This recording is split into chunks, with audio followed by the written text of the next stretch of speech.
"You look familiar," the CEO said to the single dad janitor. Then he told her something so shocking about the bracelet on his wrist that her security team lunged forward and her entire world flipped upside down. Before we get into the story, comment below where in the world you are watching from today. The early morning silence wrapped around Eli Turner like a familiar blanket as he guided his mop across the gleaming marble floor of Lawson Technologies' lobby. The gentle swishing sound echoed through the vast space, keeping time with the hymn he hummed under his breath. At 42 stories high, the glass and steel building stood as Austin's crown jewel of innovation. But at 4:45 a.m., it was just another quiet place where Eli could lose himself in honest work. He paused to wipe his brow, his weathered hands adjusting the name tag on his gray uniform. The fluorescent lights caught the silver bracelet on his wrist, a constant reminder of second chances and answered prayers. His thoughts drifted to Maya, surely still curled up in her bed 3 blocks away, with Mrs. Palmer watching over her from the next room. "Lord, keep her breathing easy tonight," he whispered, as he did every morning. The lobby's security guard, Tom, nodded respectfully from his post. They shared the same shift for 2 years now, speaking little but understanding much. Both men knew the value of steady work and quiet dignity. Eli's mop moved in practiced circles, erasing the previous day's footprints. He'd learned long ago that proper mopping wasn't about muscle, it was about patience and attention to detail. The same patience that helped him endure 3 years behind bars for a crime he didn't commit. The same attention to detail that let him spot when Maya's breathing grew, labored before an attack. His phone vibrated in his pocket. A text from Mrs. Palmer. "Maya slept through the night. No coughing. God is good." Eli smiled, warmth spreading through his chest. These small victories meant everything. He typed back a quick "thank you" before returning to his work, his movements more energetic now. The lobby's marble expanse still stretched before him, but Eli didn't mind. Each sweep of the mop meant another dollar toward Maya's medical bills. The job wasn't glamorous, but it was honest, something he'd learned to treasure after the conviction that had stripped away his career as a mechanic. The memory of that time still stung. He'd been younger then, working at a high-end auto shop that serviced corporate fleets. Someone had needed a fall guy for a fraud scheme, and Eli, with his simple trust and clean record, had fit the bill perfectly. By the time the dust settled, his name was ruined, his savings gone, and his wife had left, unable to bear the shame. But God had other plans, Eli reminded himself. The same week he'd gotten out of prison, he'd found Maya, just a sick baby then, and Mrs. Palmer, who'd believed in second chances. Together, they'd built something like a family. "Hey, Eli," Tom called softly from his desk. "Coffee's fresh if you want some." "Thanks, brother." Eli leaned his mop against the wall and walked over to pour a cup. The familiar scent of break room coffee somehow smelled better at this hour. They shared a comfortable silence, 2 men who understood the grace of simple moments. Through the lobby's glass walls, the stars were just beginning to fade as dawn crept closer. "Maya doing better?" Tom asked, knowing about the recent hospital visit. "Much better, thank God. That new medication's helping." Eli sipped his coffee, savoring its warmth. "Mrs. Palmer says she slept through the night." "That's good to hear." Tom smiled. "She's a fighter, that one." "Just like her daddy," a gentle voice added. Mrs. Palmer always said Maya had inherited Eli's strength, though he'd never seen himself as particularly strong. Just blessed with enough faith to keep going. Eli returned to his mopping, his movements measured and thorough. He had a system. Start from the back corner, work toward the front doors, leave no streak behind. There was peace and routine, in knowing exactly what needed to be done and doing it well. The bracelet clinked softly against the mop handle as he worked. He never took it off, not since that day in Honduras when a dying stranger had pressed it into his palm, along with the promise to protect baby Maya.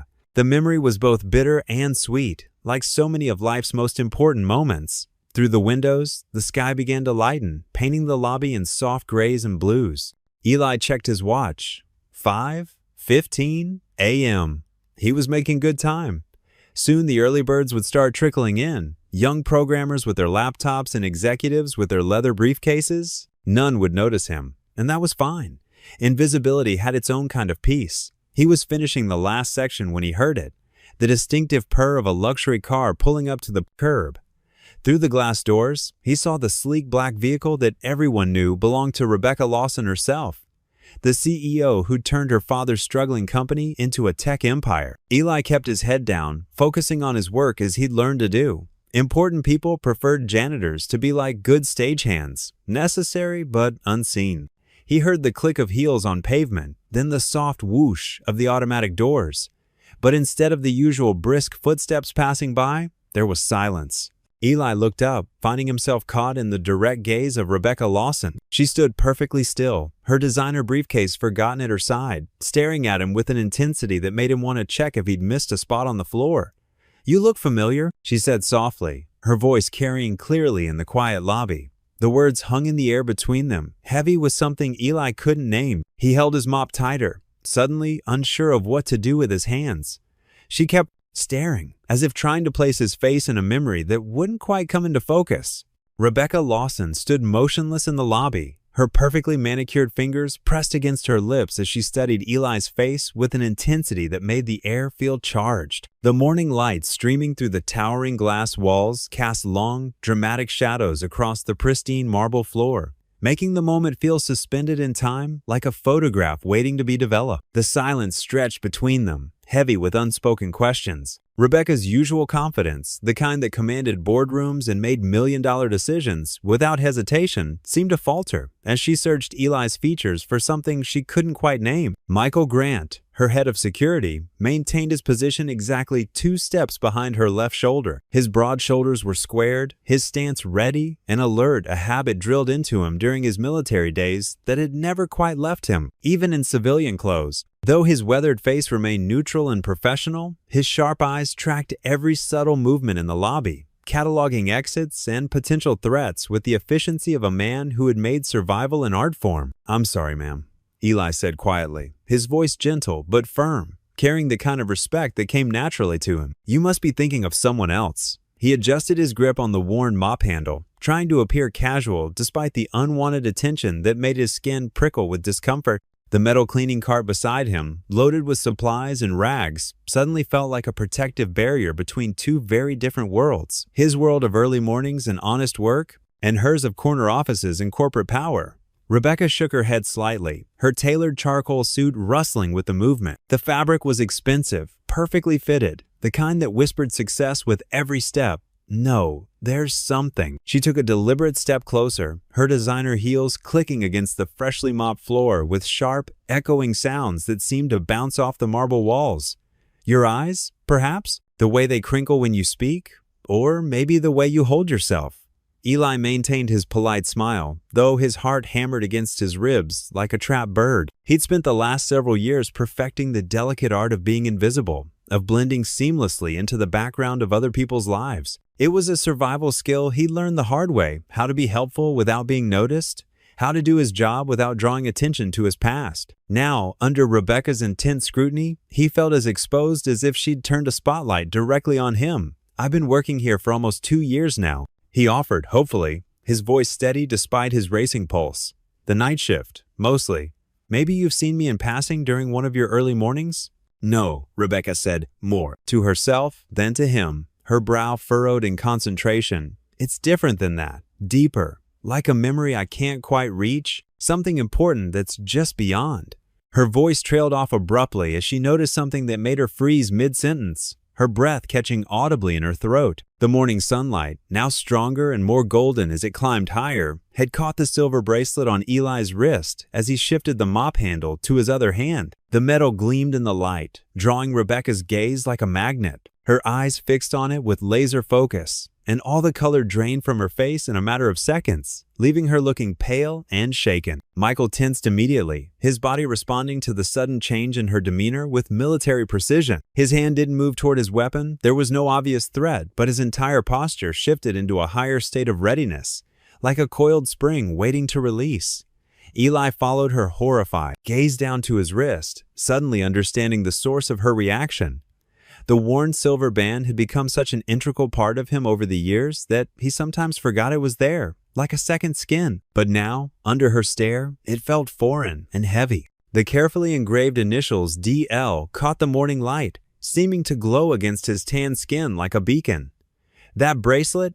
Rebecca whispered, her voice barely audible, so quiet that Eli had to strain to hear her. Her usual commanding presence, the kind that filled rooms and demanded attention, crumbled like ancient paper. replaced by something raw and vulnerable and deeply wounded. Those initials.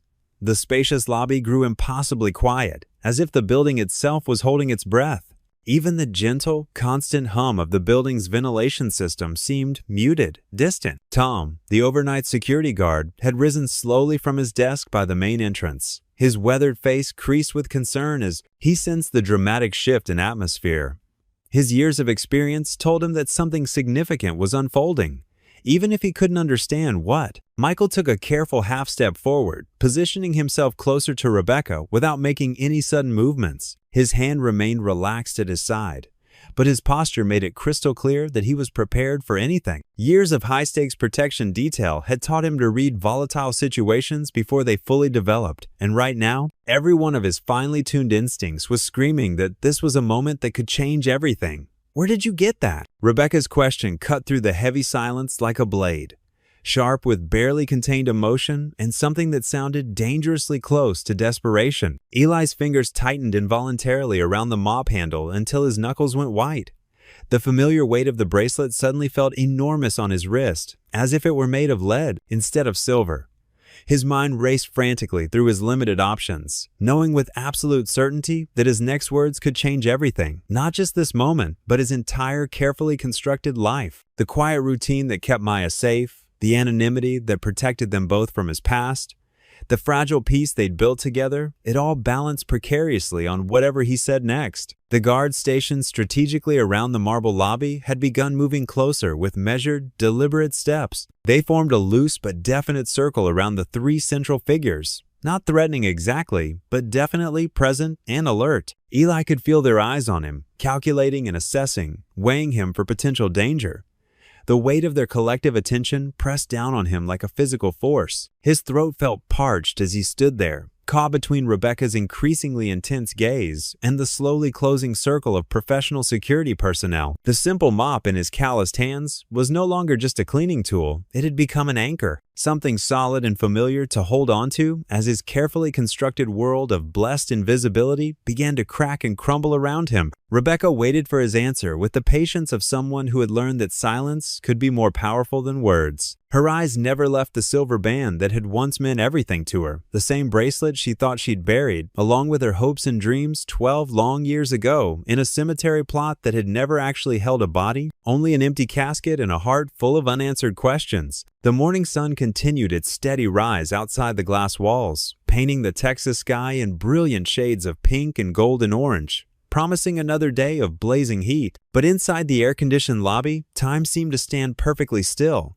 Eli Turner, the quiet janitor who had always managed to fade into the background like a ghost, now stood unwillingly at the very center of attention, his most carefully guarded secret about to unravel in the growing light of dawn. The glass-walled office on the top floor of Lawson Technologies felt vast and eerily quiet. Eli Turner sat rigidly in one of the modern leather chairs, his work uniform looking out of place against the pristine surroundings. His calloused hands rested in his lap, the silver bracelet now absent from his wrist. Across the sprawling desk, Rebecca Lawson turned the bracelet over and over in her hands. The morning sun caught the engraved initials, DL, making them shimmer. Two security guards stood near the door, their faces professionally blank, but eyes alert. "Please," Rebecca said, her voice steady despite the slight tremor in her hands. "Tell me everything about this bracelet." Eli cleared his throat, glancing at the guards before focusing on Rebecca. "It was 12 years ago, in Honduras. I was there with my wife Maria. She was from a small village called Las Flores." He paused, drawing a deep breath. "Maria had just given birth to our daughter Maya. There was a massive storm that night, the worst anyone had seen in decades." His voice grew quieter. "The river broke its banks. The whole village was flooding." Rebecca leaned forward slightly, her fingers tightening around the bracelet. "We were trying to reach higher ground," Eli continued.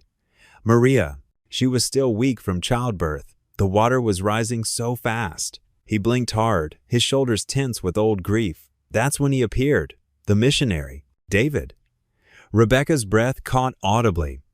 One of the guards shifted his weight, but remained silent. "He helped us through the rushing water, carrying Maya while I supported Maria. We were almost to safety when..." Eli's voice cracked. "The bridge collapsed. Maria slipped. I tried to hold on to her, but the current..." He stopped, pressing his lips together. Rebecca's face had gone pale, but her eyes never left Eli's face. "Go on," she whispered. David handed Maya to a rescue worker, then jumped in after us. He managed to push me toward a rope someone had thrown down. "But Maria?" Eli shook his head slowly. "By the time I got to shore, David was still trying to reach her. The last thing I saw was him fighting the current, then the floodwaters just." He made a helpless gesture with his hands. Tears were flowing freely down Rebecca's cheeks now. She placed the bracelet carefully on her desk, her movements deliberate, as if handling something infinitely precious. Before he went in, Eli said softly, he took off the bracelet and pressed it into my hand, said something about it being a reminder that God's grace finds us in our darkest moments. I didn't even know his last name until today.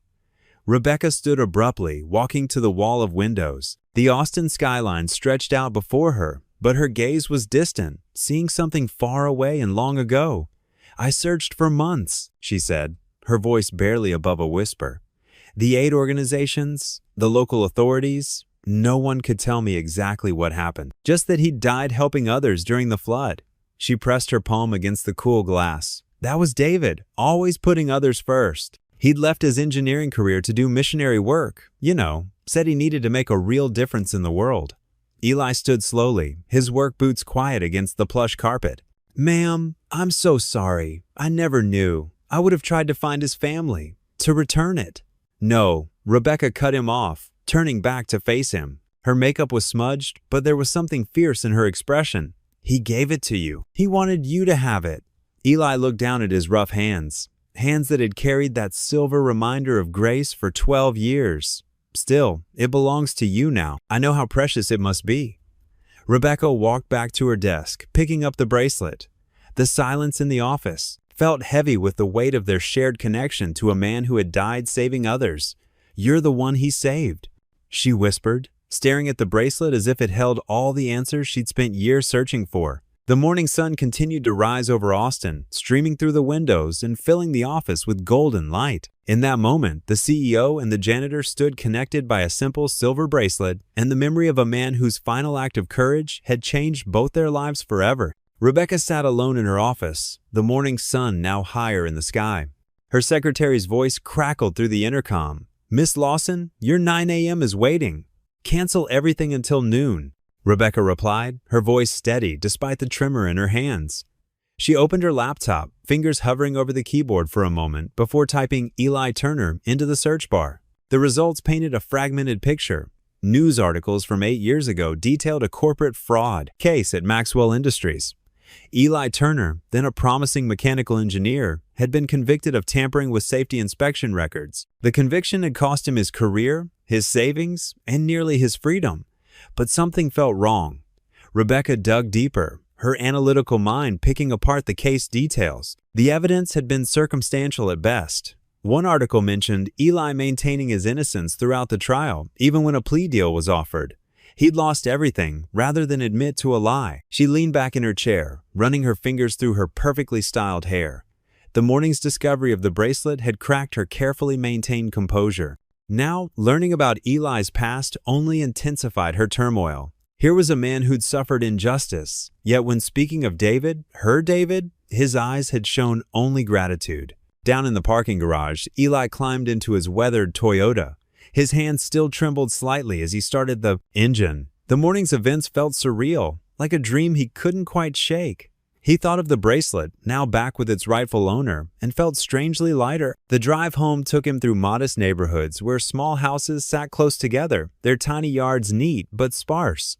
He pulled into the driveway of a small blue house with peeling paint. Before he could reach the door, it flew open. "Daddy!" Maya burst out, her dark curls bouncing.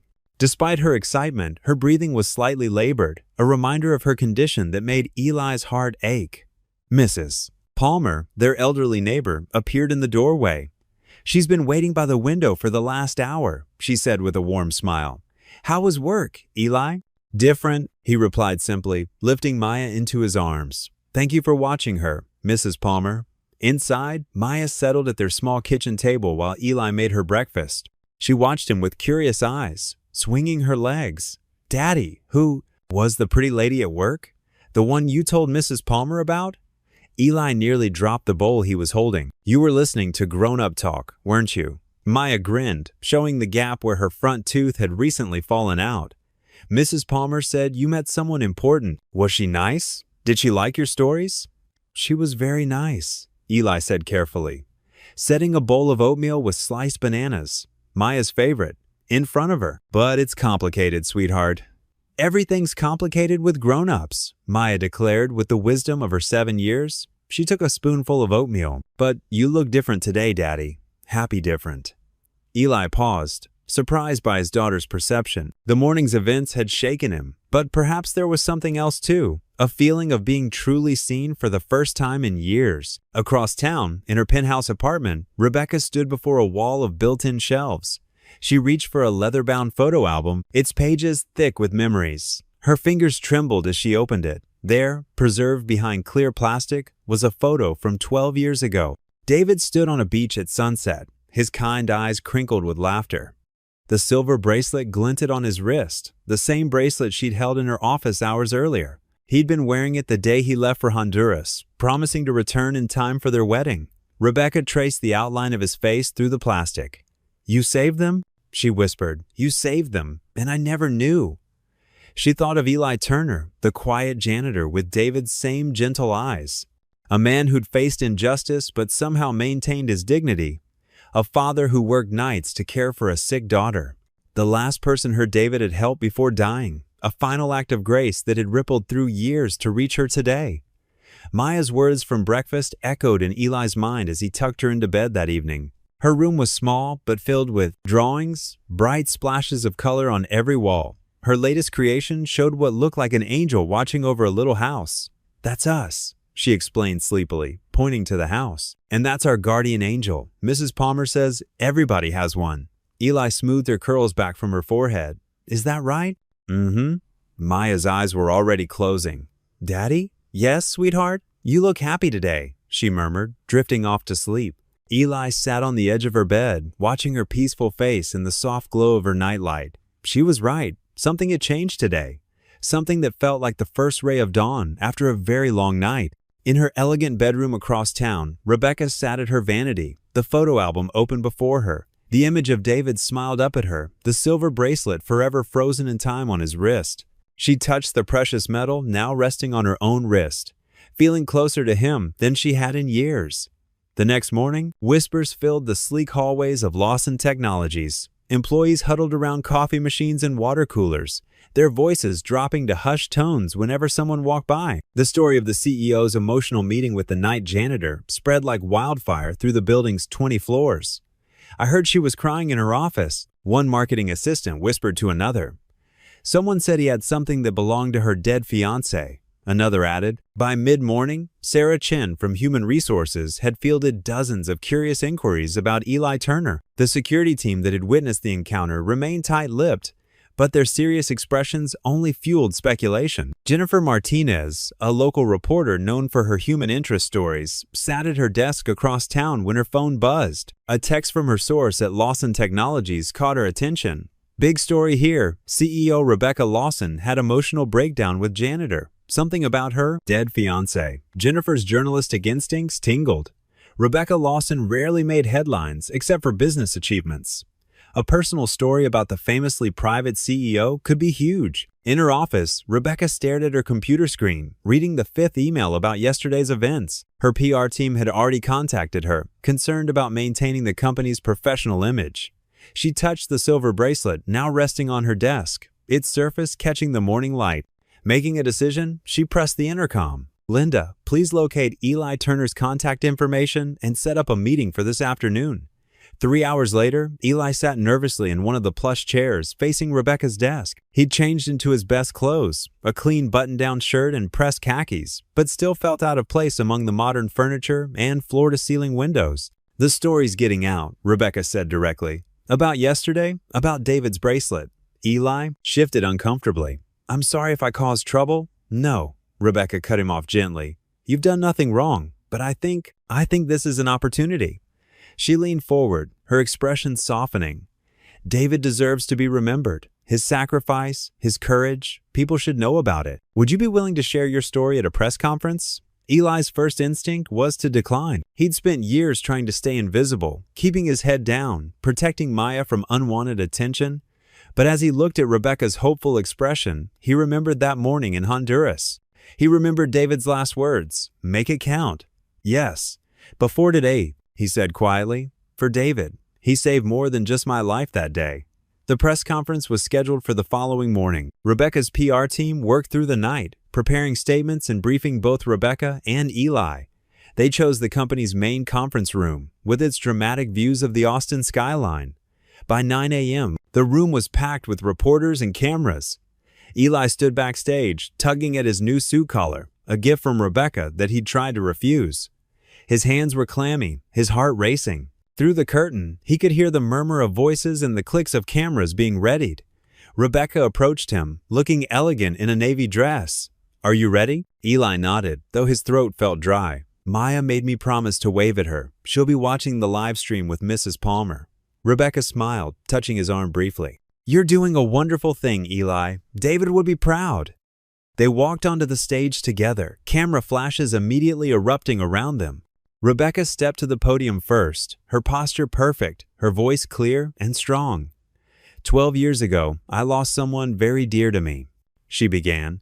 "David Lawson was more than my fiancé. He was a man who lived his beliefs. He left a successful engineering career to serve others, eventually giving his life to save strangers during a flood in Honduras." She paused, her composed facade cracking slightly. "For years, I thought I knew the end of his story. I was wrong." She gestured to Eli, who stepped forward. The cameras whirred and clicked. "This is Eli Turner. 2 days ago, I noticed him wearing a silver bracelet, David's bracelet. Through an incredible twist of fate, I learned that Eli was one of the people David saved that day. He and his newborn daughter were the last people David helped before the flood took him." Eli approached the microphone, his voice quiet but steady. "I wouldn't be here today if it wasn't for David Lawson. Neither would my daughter." He touched the spot on his wrist where the bracelet had been. "He gave me this bracelet just before. He swallowed hard. He said it was to remind me that grace comes when we least expect it, but need it most." The room had grown completely silent, reporters captivated by the story. Even the most cynical journalists found themselves moved by the genuine emotion in both speakers' voices. Rebecca returned to the podium. "In David's honor, Lawson Technologies will be establishing a foundation to support disaster relief efforts and aid workers in Central America. We want to ensure that David's spirit of service lives on." "Excuse me?" A voice cut through the respectful silence. A reporter in the third row stood up, his tablet computer glowing in his hands. "Isn't this the same Eli Turner who was convicted of corporate fraud at Maxwell Industries 8 years ago?" The room erupted in murmurs and camera clicks. Eli felt the blood drain from his face as every lens turned toward him. Rebecca's hands gripped the podium tighter, but before she could speak, more questions burst forth.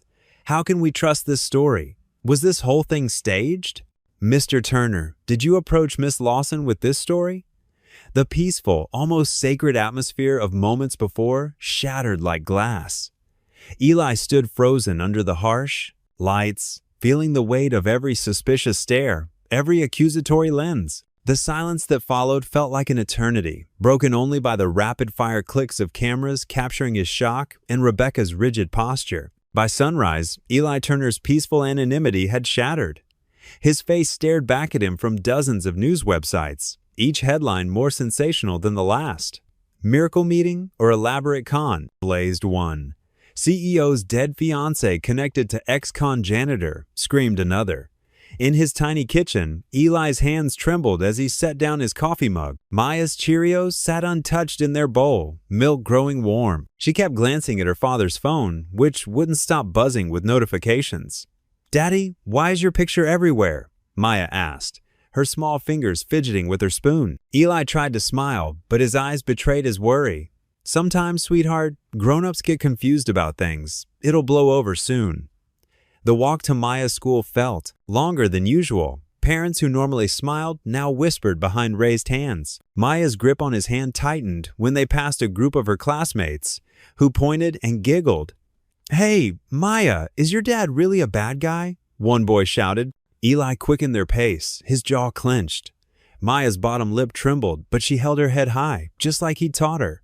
At Lawson Technologies, the morning brought chaos. Rebecca sat in the emergency board meeting, her usually pristine appearance showing signs of strain. Arthur Davidson, the lead board member, paced the conference room like a caged lion. "This is a PR nightmare, Rebecca?" Arthur's voice boomed. "A convicted fraudster, working in our building, with access to sensitive areas?" "His conviction was years ago," Rebecca defended, "and our background checks cleared him for basic employment." "Basic employment?" Another board member scoffed. "You've made him the face of our company's biggest human interest story in years." Rebecca's phone buzzed. Another message from her PR team. The story had gone viral. Number Lawson Janitor was trending. "He's manipulating you." Arthur leaned forward, his voice softening to false concern. "Using your emotional connection to David to gain influence. It's textbook con artistry." Rebecca stood abruptly, her chair rolling backward. "You didn't see his eyes when he told that story." "You didn't exactly," Arthur cut in. "Emotions. That's all this is." By afternoon, Eli's world had completely unraveled. Maya's school called. She was in the nurse's office, crying after some kids had teased her about her criminal father. His supervisor left an awkward voicemail about taking some time off until things settle. In his small apartment, Eli methodically packed his cleaning supplies into a cardboard box. The walls felt like they were closing in. Photos of Maya's hospital visits covered his refrigerator, a reminder of why he couldn't afford to lose this job. A knock at the door made him freeze. Through the peephole, he saw Rebecca Lawson, looking decidedly un CEO, like in casual clothes. Her hair pulled back simply. Eli opened the door slowly. "Miss Lawson? Please." She stepped inside, her eyes taking in the modest apartment. "Call me Rebecca." The living room told the story of their lives. Medical bills stacked on the coffee table, Maya's artwork covering the walls, a worn Bible on the side table, a small Christmas tree stood in the corner, though it was only November. "Maya likes to put it up early," Eli explained, following her gaze. "Says it makes the treatments easier." Rebecca's face softened. "I came to apologize. I never meant for any of this to happen." "It's not your fault," Eli said, gesturing to his packed box. "But I think it's best if I resign. Maya's already having a hard enough time at school," and a harsh coughing sound interrupted him. They both turned to see Maya in the hallway, her small frame racked with coughs that seemed too big for her body. "Baby, where's your inhaler?" Eli rushed to her, panic edging his voice. Maya pointed to her room between coughs. Eli disappeared and returned with the inhaler, helping her take 2 puffs. Rebecca watched as he cradled his daughter, whispering gentle encouragements until her breathing steadied. "Sorry, Aunt Becca. Maya managed weakly. I didn't mean to scare you." Rebecca blinked at the unexpected nickname, her throat tight. "You don't need to apologize, sweetheart." Eli carried Maya to the couch, tucking a warm blanket around her. His hands were still shaking slightly. "How often does this happen?" Rebecca asked softly. "More lately," Eli admitted. "The specialist wants to try a new treatment, but..." He glanced at the stack of bills. Rebecca straightened. Decision made. "Let me help." "Ms. Lawson." "Rebecca," she corrected again, more firmly this time. "And I'm not asking. Maya needs treatment, and I have the means to help. Consider it repayment for what David did for you both." "I can't accept." "Yes, you can," she interrupted, her voice gentle, but leaving no room for argument. "David saved your lives that day. Let me honor his memory by helping you now." Maya's small voice piped up from the couch. "Please, Daddy, I don't want you to be scared anymore." Eli looked at his daughter, then back at Rebecca. The weight of years of struggling alone showed in his eyes. Finally, he nodded, just once. "Thank you," he whispered, the words carrying the gravity of a man who rarely asked for help. Rebecca reached for her phone. "I'll make some calls right now. We'll get her into the best treatment program in Austin." Maya's face lit up with a tired smile. "See, Daddy? I told you angels sometimes wear business suits." The pristine walls of Austin Memorial Hospital's pediatric wing stretched endlessly before Rebecca as she walked beside Dr. Sarah Chin, chief of pediatrics. Her heels clicked against the polished floor while they discussed Maya's case. "The treatment plan we're proposing is comprehensive," Dr. Chin explained, gesturing to the tablet in her hands. "Regular respiratory therapy, preventive medications, and careful monitoring. With proper care, Maya's condition should improve significantly." Rebecca nodded, her mind already racing through logistics. "Whatever she needs, spare no expense." In the waiting room, Eli sat hunched forward, his work uniform replaced by a worn plaid shirt and faded jeans. His large hands were clasped tightly together, prayer beads wrapped around his fingers. When Rebecca approached, he stood quickly, uncertainty written across his features. "Mr. Turner? Doctor?" Chin began warmly. "We've reviewed Maya's case, and we're ready to begin treatment immediately." Eli's face paled. "I appreciate everything, but I can't accept." "You can, and you will." Rebecca interrupted gently. "Please, Eli, let us help Maya." His eyes met hers, and she saw the same haunting, familiar kindness that had first caught her attention. After a long moment, he whispered, "Thank you." Over the next few weeks, Maya's hospital room transformed from sterile white to a rainbow of children's drawings and get well cards. Rebecca found herself visiting almost daily, usually during lunch breaks or after board meetings. She'd bring books, old favorites that David had once read to children during his missionary work. One afternoon, she arrived to find Maya propped up in bed, her dark curls framing a face that looked stronger than it had in days. "Aunt Becca," the little girl called out, her smile brightening the room. The nickname had stuck after their third visit, and Rebecca found she didn't mind at all. "I brought something special today," Rebecca said, pulling out a worn copy of The Little Prince. This was one of David's favorites. "The man who saved Daddy?" Maya asked, scooting over to make room. Rebecca settled beside her on the bed. "Yes, sweetheart, he used to read this to children, just like you." As Rebecca read, Eli watched from his usual chair by the window, his eyes soft with gratitude. When she finished the chapter, she closed the book and turned to him. "I've been meaning to talk to you about something." He straightened, instantly alert. "We have an opening in facilities management," she said. "The position comes with full benefits, better hours, and—" She paused, choosing her words carefully. "It would mean you could spend more time with Maya." Eli's expression flickered between hope and hesitation. "Miss Lawson." "Rebecca," she corrected gently. "Rebecca," he amended. "You've already done so much, the medical care alone." "This isn't charity," she interrupted. "You're qualified."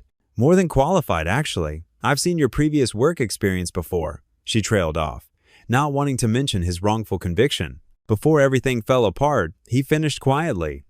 Maya reached for her father's hand. "Daddy, you could read to me at bedtime again." Eli's resistance crumbled at his daughter's words. "When would you need me to start?" "Monday?"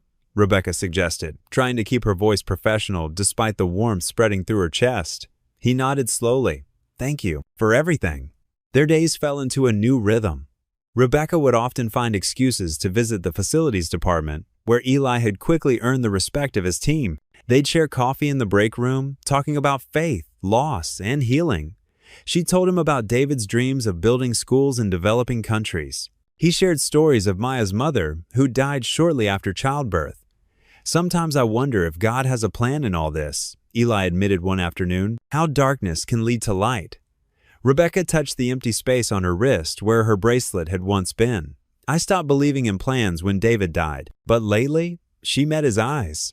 "I'm not so sure anymore." As Maya grew stronger, her hospital room became a sanctuary of sorts. Rebecca would arrive after particularly difficult board meetings, finding peace in the little girl's innocent wisdom and her father's steady faith. One evening, Rebecca returned to the hospital to drop off some paperwork, insurance forms that needed Eli's signature. The hallway was quiet, visiting hours nearly over. As she approached Maya's room, she heard Eli's low voice speaking softly. "Dear Lord." He was praying, kneeling beside Maya's bed where she slept peacefully. "Thank you for your mercy. Thank you for Maya's healing. And thank you for sending her." Rebecca stood frozen in the doorway, her heart thundering in her chest. The stack of papers trembled slightly in her hands as she watched this man, this gentle soul who had suffered so much, thank God for bringing her into their lives. She backed away silently, the forms forgotten. Something profound had shifted in her heart, something she wasn't quite ready to name. As she walked to her car in the gathering dusk, she failed to notice the black sedan parked across the street, or the camera lens that glinted briefly in the fading light. The small plane shuddered and dipped through thick gray clouds as it began its descent toward Honduras. Rebecca sat rigid in her first-class seat, her manicured fingers clasped so tightly in her lap that her knuckles had turned white. Every bump and jostle sent her heart racing. though she wasn't sure if it was the turbulence or the weight of what awaited them below that made her stomach churn. Across the narrow aisle, Eli Turner pressed his face against the small oval window, watching the endless canopy of green jungle unfold beneath them. His usual calm demeanor was cracked with nervous energy. The way his foot tapped against the floor, how he kept adjusting his worn baseball cap, the distant look in his eyes that suggested he was somewhere else entirely. "Maya's okay?" Rebecca asked suddenly, her voice cutting through the drone of the engines. She needed something solid to hold on to, some reassurance that they'd made the right choice in leaving his daughter behind. Eli pulled his phone from his pocket, squinting at the small screen. A gentle smile softened the worry lines around his eyes. "Mrs. Palmer just texted 15 minutes ago. They're in the middle of baking chocolate chip cookies, and Maya's insisting they make enough for the whole neighborhood." He chuckled softly. "The doctors say she's responding real well to the new treatment. Her oxygen levels are the best they've been in months." Rebecca nodded, a wave of relief washing over her. She'd personally arranged for Maya to receive care at Austin's most prestigious children's hospital, calling in favors and pulling strings she didn't even know she had. But leaving the little girl behind, seeing the brave way she'd hugged her father goodbye and whispered that she'd be strong while he was gone, had torn at something deep in Rebecca's chest. The plane touched down with a surprisingly gentle bump that barely jarred the passengers. The moment the cabin door opened, a wall of humid, tropical air rushed in like a physical presence. Heat pressed against their skin, thick and heavy with the scent of rain-soaked earth and blooming flowers. Rebecca immediately felt her crisp business clothes clinging uncomfortably to her body. A battered yellow taxi waited on the tarmac, its paint faded and bumper held on with wire and determination. The driver, a weathered man with kind eyes and calloused hands, loaded their simple luggage with careful precision. He spoke little English, but his warm smile needed no translation. The drive stretched on for what felt like hours, winding through landscapes that changed like scenes from different movies. First came the bustling outskirts of the city, colorful buildings pressed together, vendors selling fruit from wooden carts, children darting between cars with fearless confidence. Then gradually, the concrete gave way to rolling hills dotted with small farms, where cattle grazed beneath ancient trees and women carried water jugs balanced perfectly on their heads. Rebecca watched it all through the dusty window, her heart growing heavier with each passing mile. Every turn in the road brought them closer to the place where David had spent his final days, where he'd made the choice that would cost him everything and save the man sitting quietly beside her. Eli noticed the tension radiating from her like heat from asphalt. His weathered hands twisted in his lap as he searched for the right words. "You don't have to do this," he said gently, his voice barely audible over the rumble of the taxi's engine. "I could go alone, get what we need and come back." "Yes, I do." Rebecca straightened her shoulders, squaring them like armor against the emotions threatening to overwhelm her. "The board wants concrete proof, documentation, witnesses, something they can't dismiss as sentiment. And," her voice caught slightly, "I need to see it for myself. I need to understand what happened to him in those final weeks, why he really left everything behind." The taxi finally turned onto a narrow dirt road that seemed to lead into the heart of the jungle itself. Dust clouds billowed behind them as they bumped and jolted over ruts and rocks. Then, as if emerging from a dream, a small village appeared, a cluster of modest homes with corrugated metal roofs and walls painted in cheerful blues and yellows and greens. Children kicked a well-worn soccer ball in the main street, their laughter echoing off the buildings. Women hung bright laundry on lines strung between houses, calling to each other in rapid Spanish. Old men sat in plastic chairs outside a tiny store, playing dominoes in the shade. Time seemed to move at a different pace here, measured not in minutes and meetings, but in the rhythm of daily life, simple and unhurried. An older man in simple cotton clothes approached them as they climbed out of the taxi, his weathered face breaking into a smile that seemed to light up his entire being. Deep lines around his eyes spoke of decades spent laughing and crying with his community, and his hands bore the calluses of honest work. "I am Pastor Emilio Vargas," he said in careful, accented English, each word chosen with precision. "We received your message 3 days ago. We have waited many, many years for David's family to come home to us." Rebecca's carefully maintained composure cracked like ice in spring at hearing David's name spoken so naturally, so familiarly, as if he'd just stepped out for a moment and might return any second. The pastor led them down a narrow path lined with flowering bushes toward a small church. Its white paint was peeling from years of tropical sun and rain, but the hand-carved wooden doors were polished to a warm glow, and fresh flowers had been placed in clay pots on either side of the entrance. Inside Pastor Emilio's modest office, bookshelves lined the walls, filled with well-worn volumes in both Spanish and English. A simple wooden cross hung behind his desk, and photographs of weddings, baptisms, and community celebrations covered every available surface. The pastor moved with quiet reverence to an old filing cabinet and pulled out a worn leather folder, its edges soft with age. "David left these with me the day before the great flood came," he said softly, holding the folder like something precious. He was very specific.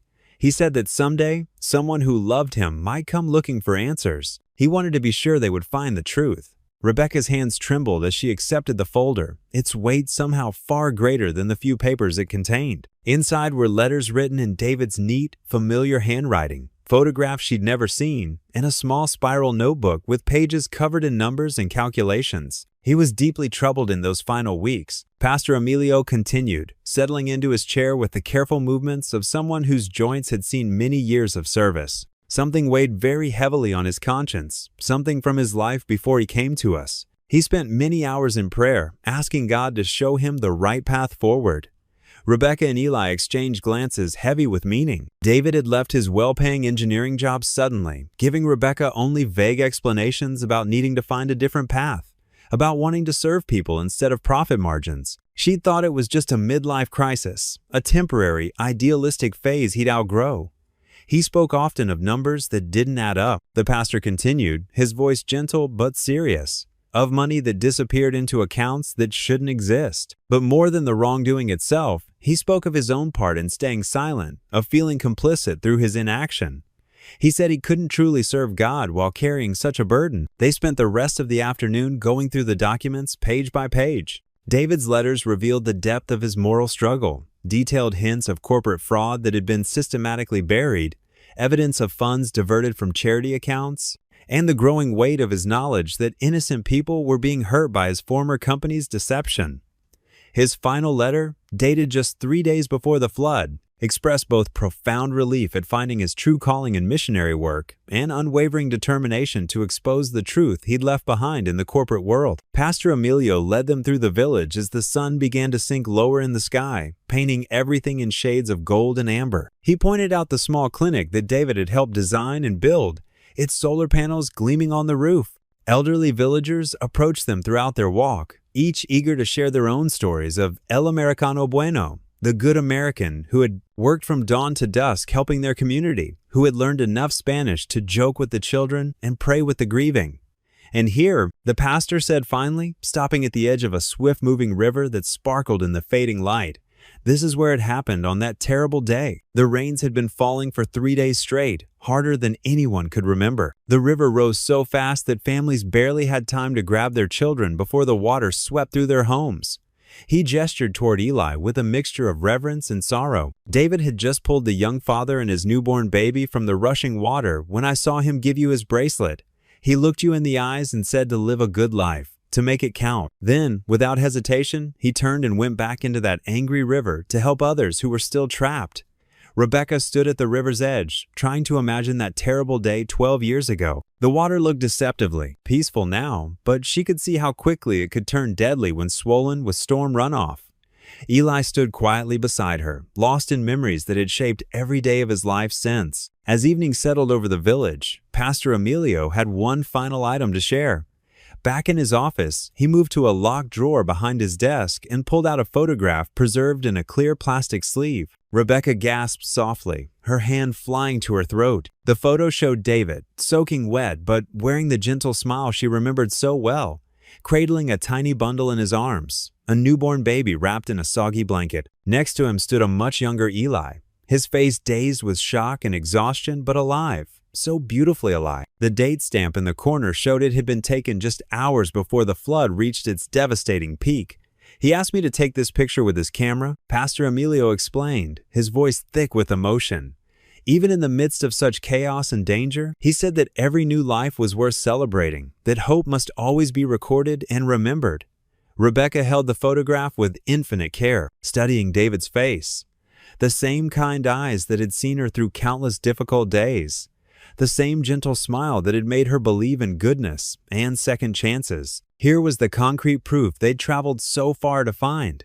But it was so much more than evidence for a boardroom. It was a moment frozen in time, when Grace had bound their lives together in ways none of them could have imagined. When one man's final act of courage had set in motion a chain of love that would span decades. "He saved you for a reason," she whispered, looking at Eli with new understanding flooding her heart. Eli nodded slowly, tears gathering in his eyes like morning dew. He'd carried the weight of that truth for 12 long years, living each day trying to be worthy of the second chance he'd been given, raising his daughter with the values of the man who died so they could live. The circle was finally, beautifully complete. The Austin skyline glowed golden in the late afternoon sun as Rebecca's car pulled up to Lawson Technologies headquarters. She clutched her leather portfolio close, filled with the precious evidence from Honduras. David's letters, photographs, and sworn statements from the villagers. Her heart felt lighter than it had in years. Inside her office, Rebecca spread the documents across her glass desk. Her fingers traced David's handwriting, remembering how he used to dot his I's with tiny circles. A smile tugged at her lips as she remembered his playful spirit, so different from the corporate world she now inhabited. "Miss Lawson?" Her assistant Sarah poked her head in. "The press is gathering in the conference room." Rebecca nodded, gathering the materials. "Is Eli here?" "He's waiting downstairs with Maya. She insisted on coming." The elevator ride down gave Rebecca a moment to center herself. The old Rebecca would have rehearsed her talking points, worried about stock prices and public perception. But something had shifted in Honduras. Standing in that humble village church, hearing stories of David's sacrifice, she'd felt her old faith stirring, like a flower pushing through concrete. The conference room buzzed with activity. Cameras flashed as Rebecca entered, but her eyes found Maya first. The girl sat in a wheelchair near the front, her color better than it had been in weeks. The new treatments were working. Eli stood behind her, one hand resting protectively on her shoulder.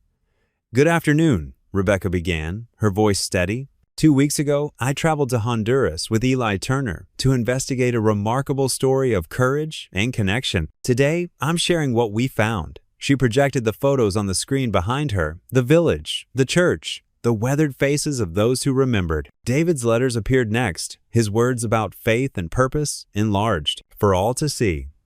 David Lawson didn't just save 2 lives that day. Rebecca continued, "He left us a legacy of compassion that challenges us to be better, to look deeper, to care more." The reporters leaned forward, hands raised with questions.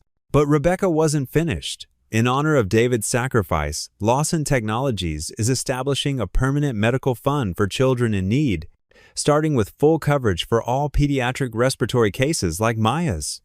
Applause erupted. Maya beamed, while Eli blinked rapidly, fighting tears. After the announcement, reporters swarmed Eli, hungry for sound bites about his incredible journey. But he simply shook his head, guiding Maya's wheelchair toward the exit.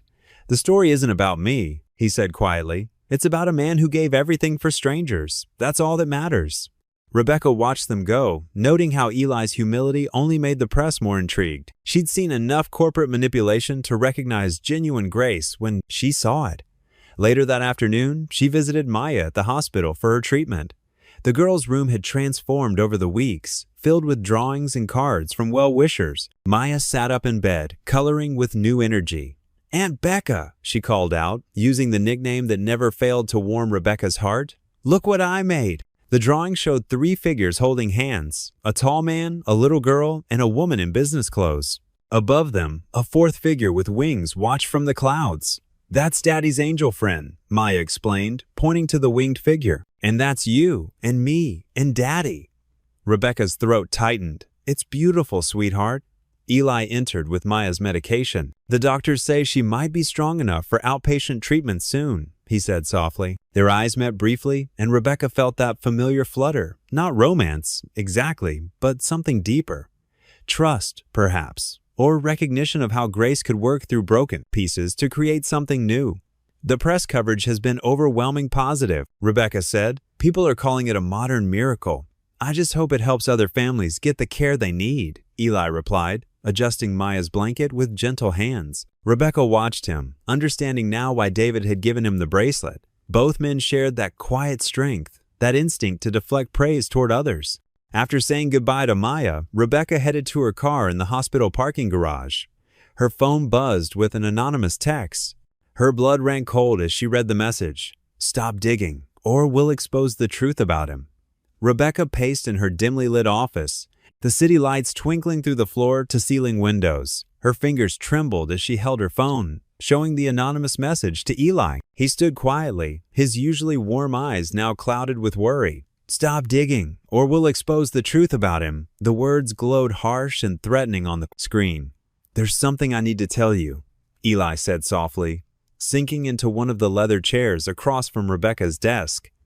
His shoulders slumped, carrying an invisible weight. "That conviction from my past? It wasn't just a simple fraud case." Rebecca settled into her chair, leaning forward. "I'm listening, Eli." He rubbed his hands together, a nervous habit she'd noticed before. "I was working as a mechanic for Safecore Industries. They supplied critical safety equipment to major tech companies." His voice grew quieter. "I discovered they were using substandard materials, cutting corners to save money. When I tried to report it, they framed me for cooking the books." Rebecca's breath caught. Safecore Industries. The name tugged at her memory. She turned to her computer, fingers flying across the keyboard. Safecore was one of our major suppliers 10 years ago. They knew I had proof, Eli continued. But before I could fight back, they planted evidence in my apartment, made it look like I was part of a scheme to inflate maintenance costs. His eyes met Rebecca's. "I lost everything. My job, my reputation, my savings. If it wasn't for David finding me in Honduras after I fled."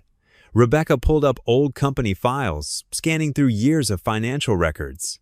"This goes deeper than we thought. Look at these payment records to Safecore." She turned the screen so Eli could see. The amounts don't match our standard supplier contracts. They spent the next hour digging through digital archives. Rebecca ordered dinner. Neither wanted to leave until they found answers. Paper cups of coffee multiplied on her desk as they searched through court documents from Eli's case. "Here," Rebecca said suddenly, pointing to a paragraph in the court transcript. "The prosecution's key witness was a Safecore executive who testified that you orchestrated the whole thing." She scrolled down, her face growing pale. "But the document is heavily redacted. Most names are blacked out." Eli leaned closer, squinting at the screen. "That testimony was full of lies, but I never even got to face my accuser in court. My public defender told me taking a plea deal was my only option." Rebecca opened another folder, this one containing old board meeting minutes from the Safecore era. There has to be a connection, someone who knew about both companies. Her voice trailed off as she spotted something. "What is it?" Eli asked, noting her sudden stillness. Her hands shook slightly as she opened a series of documents side by side. "Look at these signatures. This one from Safecore's executive board." She pulled up another document, "And this one from our current board." Eli's eyes widened as he saw what she was pointing to. The same elegant, distinctive signature appeared on both documents. "Arthur Dean," Rebecca whispered, her voice barely audible. "He was my father's closest friend. He helped build this company." She sat back, stunned. "According to these records, he was also on Safecore's board when you were framed." "The man who testified against me," Eli said slowly. "I never saw his face, but I remember his voice. Smooth, confident, almost smug." Rebecca nodded, a chill running down her spine. "That's Arthur. He's been our board chair since my father died." She stood up and walked to the window, wrapping her arms around herself. "He was the one who pushed hardest against investigating your story, who questioned your character from the start. Because he knew," Eli said quietly. "He knew the truth would lead back to him." Rebecca turned back to face him, her expression hardening with determination.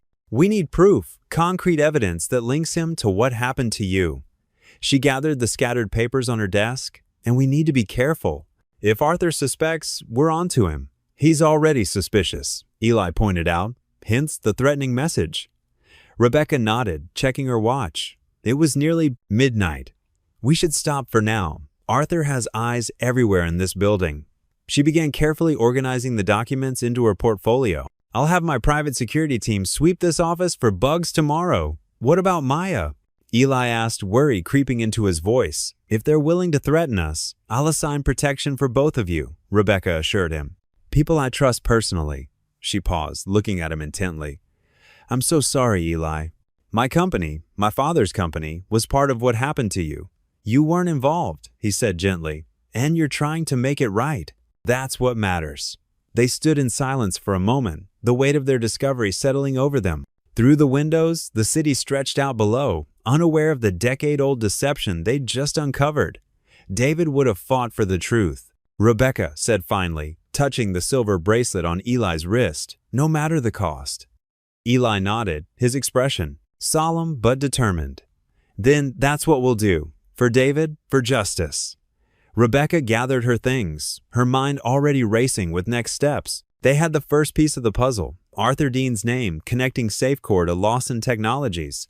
But she knew they'd need more than just old signatures and redacted documents to expose the truth. Whatever it took, she silently vowed, they would find it. The grand ballroom of the Austin Convention Center sparkled with elegant decorations that transformed the cavernous space into something magical. Massive crystal chandeliers hung like frozen fireworks from the vaulted ceiling, casting pools of warm golden light across the polished marble floors. Round tables draped in crisp white linens dotted the room, each adorned with centerpieces of white roses and baby's breath that filled the air with their delicate fragrance. Hundreds of gathered guests mingled beneath the soft glow, their voices creating a gentle hum of anticipation that buzzed through the refined atmosphere. News cameras lined the back wall like a row of mechanical sentinels, their red recording lights blinking steadily. Reporters adjusted their earpieces and checked their notes, while photographers tested their flash settings. The media presence was substantial. Local news stations, business journals, and even a crew from a national network that had been following Rebecca's story since the initial discovery of the bracelet. A large banner stretched across the elevated stage, its elegant script reading, "The David Lawson Foundation for Second Chances," in deep navy letters against crisp white fabric. Smaller banners flanked it, displaying photos of children from Honduras, alongside images of local families in need. The stage itself gleamed under professional lighting that had been carefully positioned to create the perfect backdrop for what everyone knew would be a pivotal moment. Rebecca stood confidently at the polished wooden podium, her navy dress a perfect complement to the foundation's colors. The fabric caught the stage lights beautifully, and her auburn hair was swept back in an elegant updo that framed her face. Her posture spoke of years spent commanding boardrooms. Yet something softer had emerged in her demeanor, a warmth that hadn't been there in her earlier corporate presentations. Her voice carried clear and strong through the advanced sound system, reaching every corner of the packed ballroom. 12 years ago, I lost someone very special to me, she began, her words measured and heartfelt. David Lawson was my fiancé, my best friend, and a man whose compassion knew no boundaries. When he died in that flood in Honduras, I thought his light had gone out forever. She paused, her eyes scanning the attentive faces before her. But today, standing here with all of you, I realized something profound. David's spirit never truly left us. His final act of extraordinary courage saved 2 precious lives, and through them, his legacy of compassion and sacrifice lives on, stronger than ever. In the front row, 7-year-old Maya sat perched on the edge of her cushioned chair, looking like a small princess in her pretty yellow dress. The fabric was soft cotton, with tiny white flowers embroidered along the hem, and her dark curls had been carefully arranged with matching yellow ribbons that caught the light when she moved her head. She looked remarkably healthier now than she had just months before. Her cheeks were rosy and full instead of pale and hollow, her breathing steady and unlabored. The medical treatments Rebecca had arranged were clearly working miracles. Next to Maya, Eli sat with quiet dignity in a new charcoal suit that Rebecca had insisted on having professionally tailored for this special occasion. The fine wool fabric fit him perfectly, transforming his usual humble appearance into something distinguished yet still unmistakably authentic. His hands were folded carefully in his lap, his shoulders straight with the posture of a man who had learned to carry himself with quiet pride. Yet tension was visible in the slight tightness around his eyes and the firm set of his jaw. The cameras and attention still made him uncomfortable, though he bore it with grace for Maya's sake. The David Lawson Foundation, Rebecca continued, her voice growing stronger with conviction, will provide comprehensive medical care and educational support to children in desperate need, both here in Austin and in the remote villages of Honduras, where David gave his life. Because every single child, regardless of their circumstances, deserves a second chance at life, at pursuing their dreams, at discovering hope even in the darkest moments. Her eyes found Eli's across the crowd, and she offered him an encouraging smile that spoke of deep friendship and mutual respect. The audience responded with warm, sustained applause that rippled through the ballroom like waves. Camera flashes sparkled continuously through the elegant space, creating brief moments of brilliant light that danced across the crystal chandeliers and white linens. The sound was genuinely enthusiastic, not the polite corporate clapping Rebecca had grown accustomed to in business settings. Among the crowd, board members sat in carefully arranged clusters, their expensive designer suits and practiced neutral expressions, marking them as the corporate elite they were. Some leaned forward with apparent interest, while others maintained the cautious distance of those protecting their own interests. Arthur Dean occupied a prime seat near the front, distinguished and imposing in his tailored Italian suit that probably cost more than most people's monthly salary. His silver hair was perfectly groomed, his posture erect, and his face wore the practiced smile of a seasoned politician. But behind that carefully constructed facade, his pale blue eyes watched everything with cold calculation, measuring each word and gesture for potential threats to his carefully guarded secrets. "And now," Rebecca announced, her voice carrying a note of genuine affection as she gestured toward the front row, "I'd like to invite someone very special to share his story with all of you. Please welcome Eli Turner." Eli rose slowly from his chair, his movements deliberate and thoughtful. He straightened his tie with nervous fingers, the simple gesture betraying the anxiety he felt despite his outward composure. Maya immediately reached up and squeezed his hand with both of her small ones, her face glowing with pride and love. "You can do it, Daddy," she whispered in a voice barely audible above the ambient noise, but her words carried all the faith in the world. He bent down carefully and kissed her forehead, inhaling the sweet scent of her strawberry shampoo, drawing strength from her unwavering belief in him. The walk to the stage felt longer than it actually was, each step carrying the weight of his past struggles and current hopes. As Eli approached the podium, the crowd's conversations gradually faded to an expectant hush. The microphone had been adjusted to his height, and the stage lights, while bright, were positioned to avoid creating harsh shadows on his face. At the podium, Eli cleared his throat softly and gripped the polished wood edges with both hands. His voice started barely above a whisper, but it carried clearly through the excellent sound system. 12 years ago, I was a broken man with a newborn daughter, caught in a flood that should have ended both our lives. As he spoke, his voice grew stronger and more confident, the truth of his story lending power to his words. But God, in his infinite mercy, sent an angel named David Lawson, a man who gave his own life so that Maya and I could live. The massive ballroom fell completely silent, as if everyone had collectively held their breath. Even the photographers, typically focused on capturing the perfect shot, lowered their cameras slightly to listen more intently. The weight of Eli's words seemed to settle over the room like a gentle blanket of reverence. For years after that terrible night, I carried crushing guilt for surviving when such a good man didn't. Eli continued, his honesty raw and unfiltered. I wore his bracelet every single day to remember the incredible price that was paid for my daughter's life. His fingers moved unconsciously to touch the silver bracelet on his wrist, the metal worn smooth from years of nervous touching. But meeting Rebecca showed me something I had never understood before, that grace doesn't end with just one act of kindness. True grace ripples outward like stones thrown into still water, touching life after life, generation after generation. In the audience, several people openly wiped away tears with tissues or the backs of their hands. Business executives who prided themselves on emotional control found themselves unexpectedly moved. News anchors, trained to maintain professional objectivity, leaned forward in their seats with genuine interest, recognizing instinctively that they were witnessing something rare and powerful, a moment of authentic human connection in a world often dominated by calculated public relations. David's ultimate sacrifice gave my precious daughter the gift of life itself. Eli's voice cracked slightly with emotion, but he pressed on with determination. Rebecca's incredible kindness and generosity gave us something we thought we'd lost forever, hope for the future. And now this foundation will pass that same transformative gift forward to countless others who need it most desperately. He paused, looking out over the sea of faces, seeing his own story reflected in their expressions. That's what real grace looks like, not just receiving second chances when we don't deserve them, but finding the courage and compassion to give those same chances to others. The applause began as a few scattered claps, then built steadily like approaching thunder until it became a thunderous standing ovation that seemed to shake the very foundations of the building. Maya bounced excitedly in her seat, clapping her small hands together with unbridled joy and pride. Tears streamed down Rebecca's face as she dabbed at her eyes with a delicate lace handkerchief, no longer caring about maintaining her perfectly applied makeup. As Eli returned to his seat with quiet dignity, Rebecca took the podium again. Her composure regained, but her eyes still bright with unshed tears. Ladies and gentlemen, I'm deeply honored to announce our foundation's first major initiative, the Turner Scholarship Program.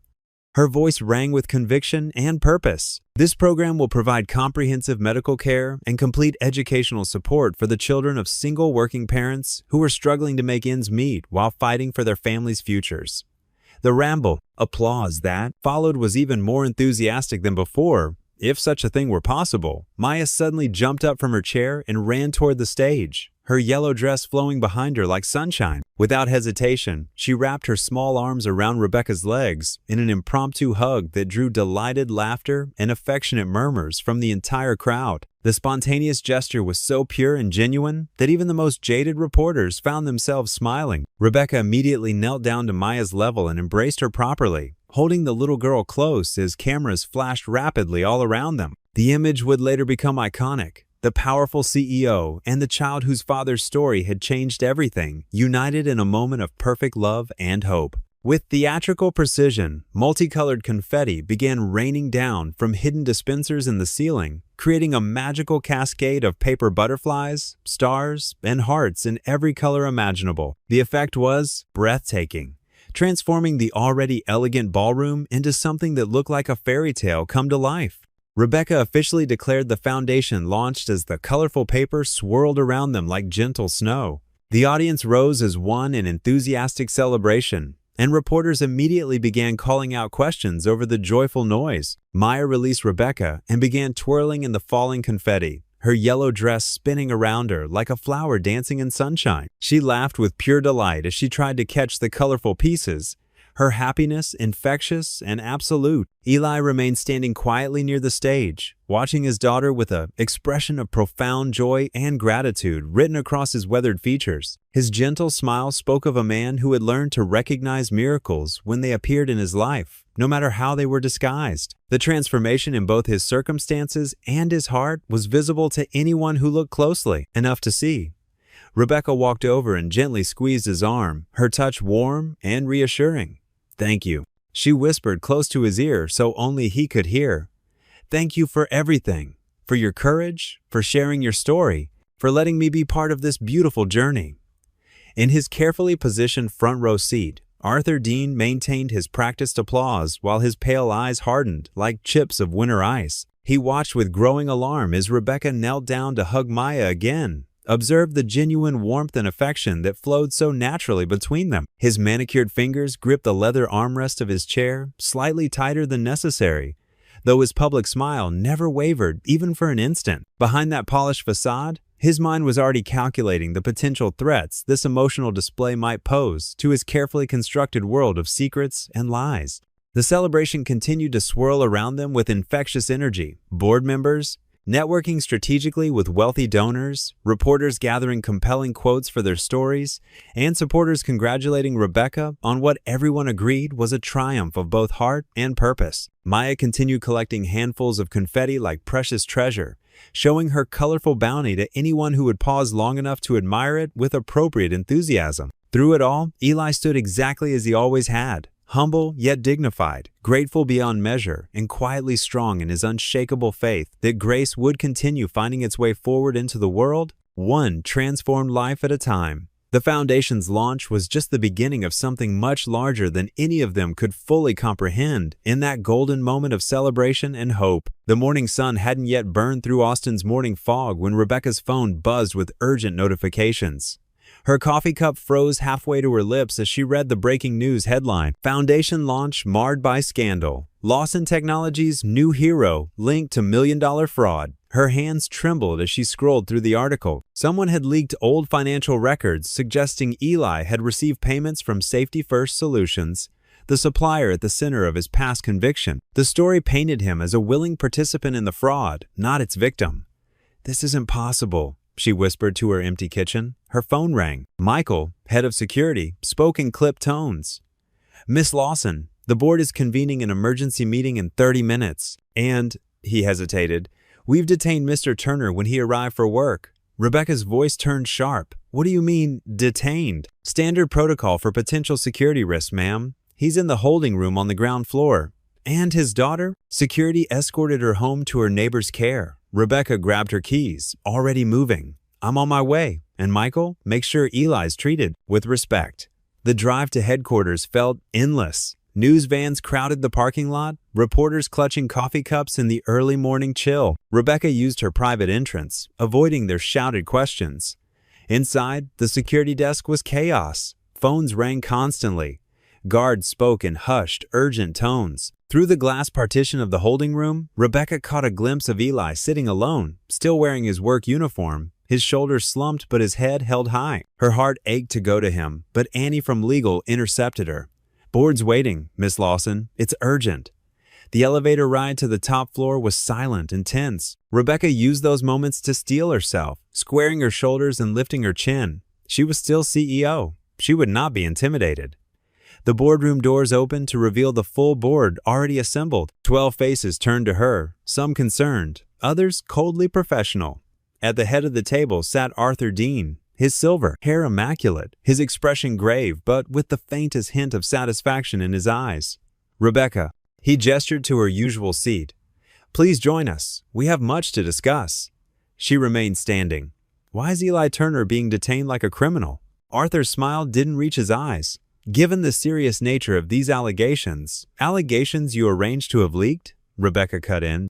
A ripple of murmurs went through the board members. Arthur raised his hands for silence. These are documented financial transactions, Rebecca. Mr. Turner received substantial payments from Safety First Solutions while employed there, payments he concealed during his trial. That's impossible. He was a mechanic, not an accountant. The records suggest otherwise. Arthur nodded to his assistant, who distributed folders to everyone present. Multiple deposits to an offshore account. Clever routing to avoid detection. Our compliance team verified everything this morning. Rebecca flipped through the documents, her mind racing. The numbers looked convincing, but something felt wrong. These could easily be fabricated. By whom? Arthur's voice dripped concern. Rebecca, I know you've grown, attached to this situation, to him, but we have a responsibility to our shareholders. Our responsibility is to the truth, she snapped. One of the younger board members cleared his throat. Miss Lawson, the optics are devastating. Social media is already calling for boycotts. Our stock dropped 12 points in pre-market trading. So, we're just going to throw an innocent man to the wolves? Again? Arthur stood slowly, his height imposing. We're suspending Mr. Turner, pending a full investigation. And? He paused meaningfully. The board suggests you take a brief leave of absence. Excuse me? Your judgment appears compromised. This entire foundation launch, while well-intentioned, has exposed us to significant liability. We need to protect the company. Rebecca looked around the table, seeking allies. She found few willing to meet her eyes. These were people she'd worked with for years, people who'd supported her vision for the company. Now they sat in silence, choosing safety over justice. You're making a mistake, she said quietly. No, Rebecca. Arthur moved closer, lowering his voice. You made the mistake. Sometimes sentiment blinds smart people. Don't let your emotions over David cloud your judgment now. The mention of David's name from Arthur's lips sent anger coursing through her. She stepped right up to him, her voice steel. I will prove Eli's innocence, whatever it costs, whatever it takes. Be careful, Arthur warned softly. You have much to lose. So do you. She turned on her heel and walked out, leaving stunned silence behind her. In the hallway, her hands shook as she pressed the elevator button. The numbers counted down slowly, each chime marking another moment. Eli sat alone in that holding room. Another moment Maya waited, anxiously at home. Another moment justice was delayed. The elevator arrived with a soft ding. As Rebecca stepped inside, she caught her reflection in the mirrored walls. Her face was pale but determined. She thought of David's bracelet, of his sacrifice, of the grace that had brought Eli into her life.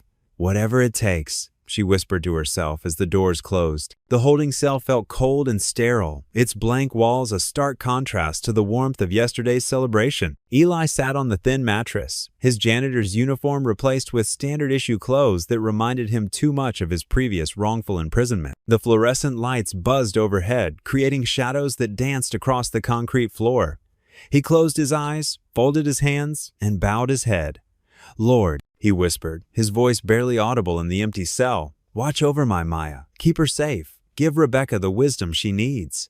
His silver bracelet, David's bracelet, had been taken with his personal effects, leaving a pale strip of skin on his wrist that he couldn't stop looking at.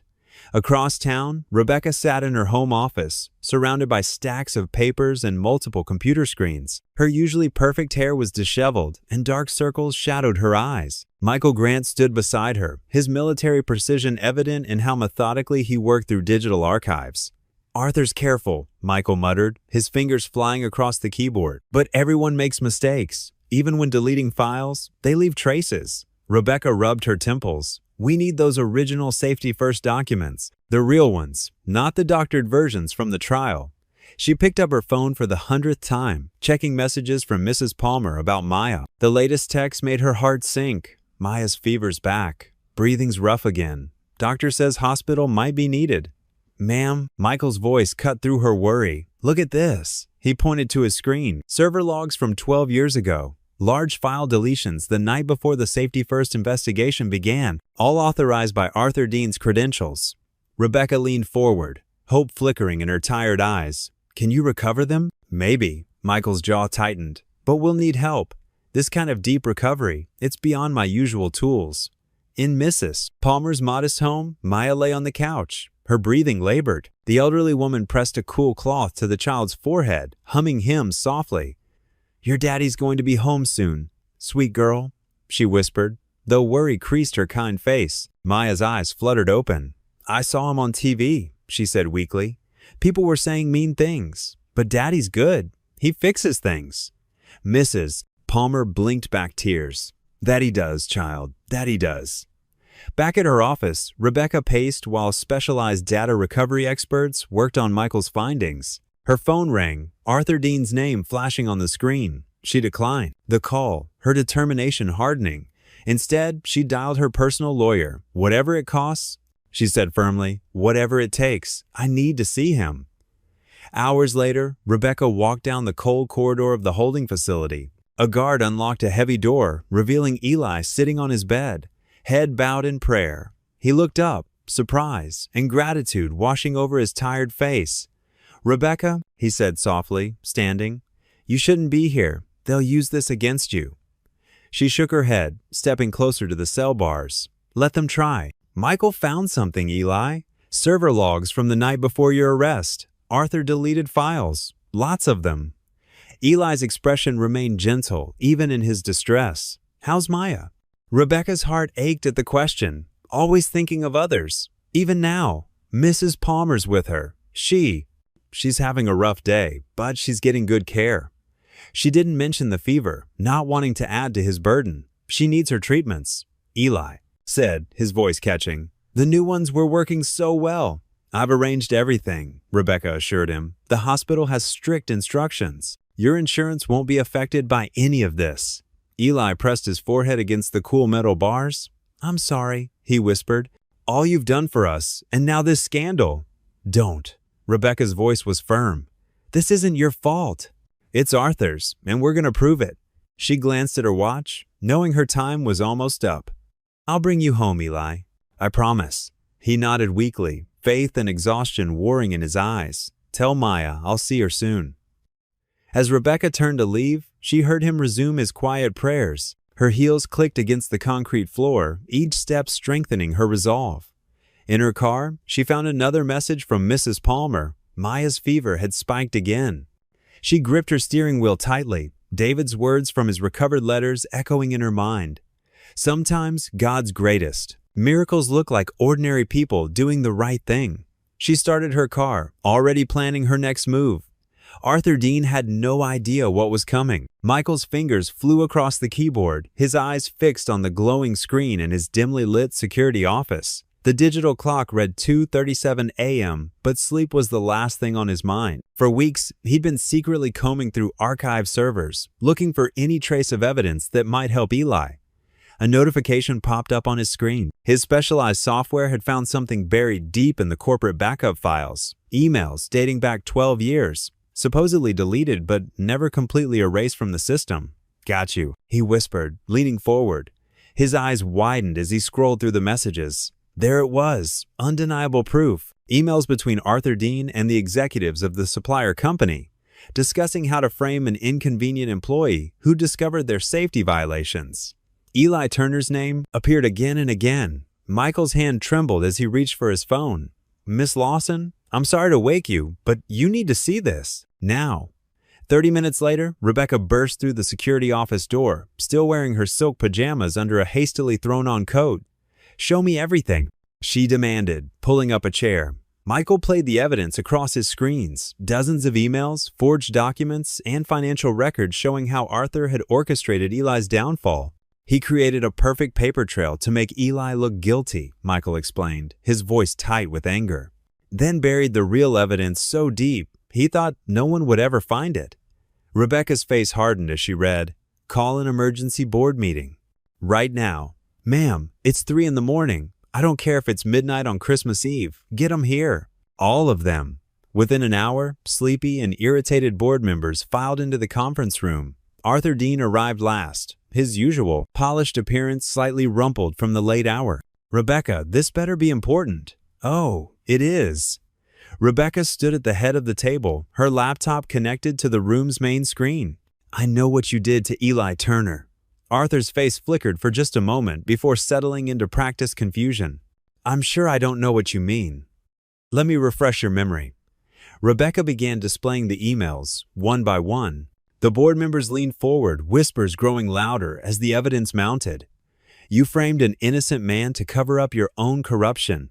You destroyed his life, separated him from his newborn daughter, all to protect your profits." Arthur's composure cracked. "These are obviously fabricated. They're authenticated, Arthur. Time-stamped.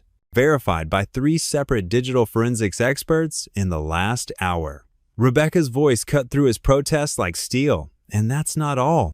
There's evidence of ongoing fraud, kickbacks, safety violations, decade of corruption with your fingerprints all over it." The board erupted in chaos. Some members shouted questions, others demanded explanations. Arthur stood abruptly, his chair clattering backward. "This is absurd. I won't stand here and sit down."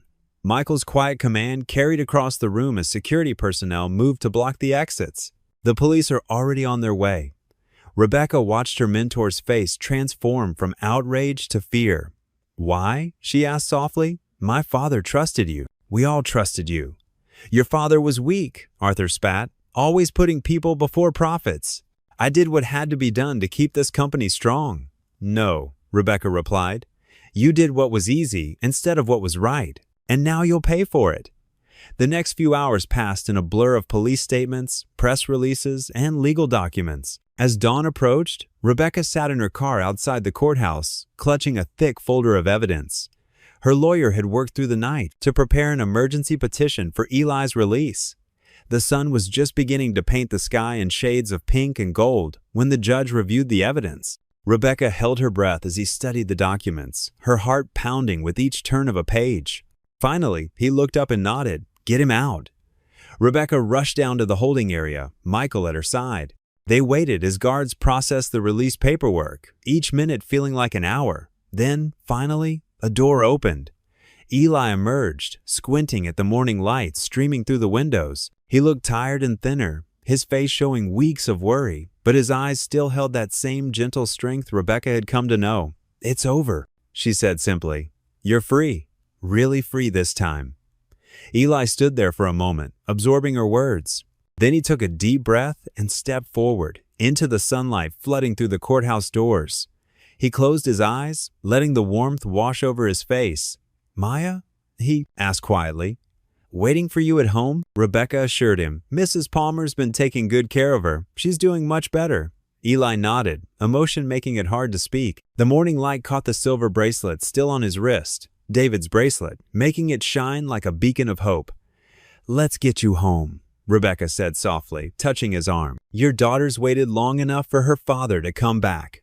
Together, they walked out into the rising sun, leaving the shadows of the past behind them. Above them, the morning sky blazed with the promise of a new day. The late afternoon sun cast long shadows across the worn welcome mat as Eli stood before his apartment door. His hands trembled slightly as he turned the key, the familiar click of the lock bringing tears to his eyes. After weeks in a cold cell, even the peeling paint and squeaky hinges felt like luxury. The door swung open to reveal his small living room, bathed in golden light. There, curled up on their threadbare brown couch, lay Maya. She was fast asleep, her dark curls spilling across the cushion, her small hands clutching a wrinkled photograph of him. The sight made his heart ache with love and gratitude. Rebecca sat quietly in the old armchair by the window, a children's book open in her lap. She looked different here in his humble home, more human somehow, in simple jeans and a sweater instead of her usual corporate attire. When she saw him, she pressed a finger to her lips and smiled softly. Eli moved quietly across the room, his work boots barely making a sound on the carpet. He knelt beside the couch, drinking in the sight of his daughter's peaceful face. Maya stirred slightly, perhaps sensing his presence. "Maya, sweetheart," he whispered, gently touching her hand. "I'm home." Her eyes fluttered open, confusion giving way to recognition. For a moment, she just stared at him, as if afraid he might disappear. Then, her face crumpled with emotion. "Daddy," she cried out, launching herself into his arms. "You came back! You really came back!" Eli caught her, holding her tight against his chest as she sobbed. His own tears fell freely now, dampening her hair as he rocked her gently. "Of course I came back, baby girl. I'll always come back to you. I was so scared." Maya hiccuped between sobs. "The kids at school said mean things, and then you were gone, and I got sick again." "Shh, it's okay now," Eli soothed, rubbing circles on her back like he'd done since she was tiny. "Everything's okay now. I'm here." Rebecca watched from her chair, wiping away her own tears. When Maya's sobs finally quieted to sniffles, she stood up, smoothing her jeans nervously. "I should probably go," she began, but Maya's head shot up. "No, Aunt Becca, stay," Maya pleaded, reaching out one hand while keeping the other firmly wrapped in her father's shirt. "Please? Daddy makes the best grilled cheese sandwiches." Eli looked up at Rebecca, his eyes full of emotion. "It's the least I can do," he said softly. "To thank you for everything, for believing in me, for never giving up." Rebecca hesitated, then nodded. "I'd like that." In the small kitchen, Maya perched on her usual stool, watching as Eli moved around the familiar space. His movements were sure and practiced as he pulled out bread, butter, and cheese. Rebecca offered to help, but he shooed her to sit with Maya instead. "This is my specialty," he said with a slight smile. "First meal, I learned to cook when it was just Maya and me." As the sandwiches sizzled in the pan, filling the kitchen with their homey aroma, Maya regaled them with stories about Mrs. Palmer's cat and the art project she'd finished at school. Her voice, bright and animated, seemed to chase away the last shadows of the past weeks. The simple meal came together quickly. Golden brown grilled cheese sandwiches cut into triangles, just the way Maya liked them, with apple slices arranged in star patterns on their plates. They gathered around the small kitchen table, where a scratch mark near Maya's place still showed where she'd practiced writing her name years ago. "This is really good," Rebecca said after her first bite, surprise evident in her voice. "Told you," Maya beamed. "Daddy makes them perfect every time." "The secret is patience," Eli explained, his eyes twinkling. "And lots of butter," Maya giggled, a sound so precious that both adults couldn't help but join in. Soon, laughter filled the small kitchen. Maya's bell-like giggles, Eli's deep chuckle, and Rebecca's elegant laugh blending together like music. It was such a simple thing, sitting there in that modest kitchen, eating grilled cheese sandwiches and laughing together. But to Eli, it felt like a miracle. After weeks of cold cells and harsh fluorescent lights, after years of struggling alone, after all the pain and doubt, here was warmth, here was family, here was hope. Rebecca watched as Eli reached over to wipe a smudge of melted cheese from Maya's chin. The gesture so natural and loving, it made her heart squeeze. Maya caught her father's hand and held it, as if still reassuring herself he was really there. "Thank you," Eli said again, meeting Rebecca's eyes across the table. In those two simple words lay volumes. Gratitude for her faith in him, for protecting Maya, for bringing light back into their lives. The morning headlines splashed across every major news outlet told a story of redemption. CEO exposes corporate conspiracy, janitor's name cleared, read the Austin Chronicle. Breaking. Arthur Dean arrested. Decade-old fraud scheme uncovered, proclaimed the Business Times. On television screens across the city, reporters stood outside Lawson Technologies' gleaming headquarters, their voices filled with excitement as they detailed the stunning developments. Inside the building's marble lobby, employees gathered in clusters, their conversations a mix of shock and admiration. The security guards, who had once watched Eli with suspicion, now nodded respectfully as he passed. Rebecca's assistant Jenny wiped tears from her eyes as she organized stacks of press releases clearing Eli's name. Rebecca stood at her office window, watching the media vans below.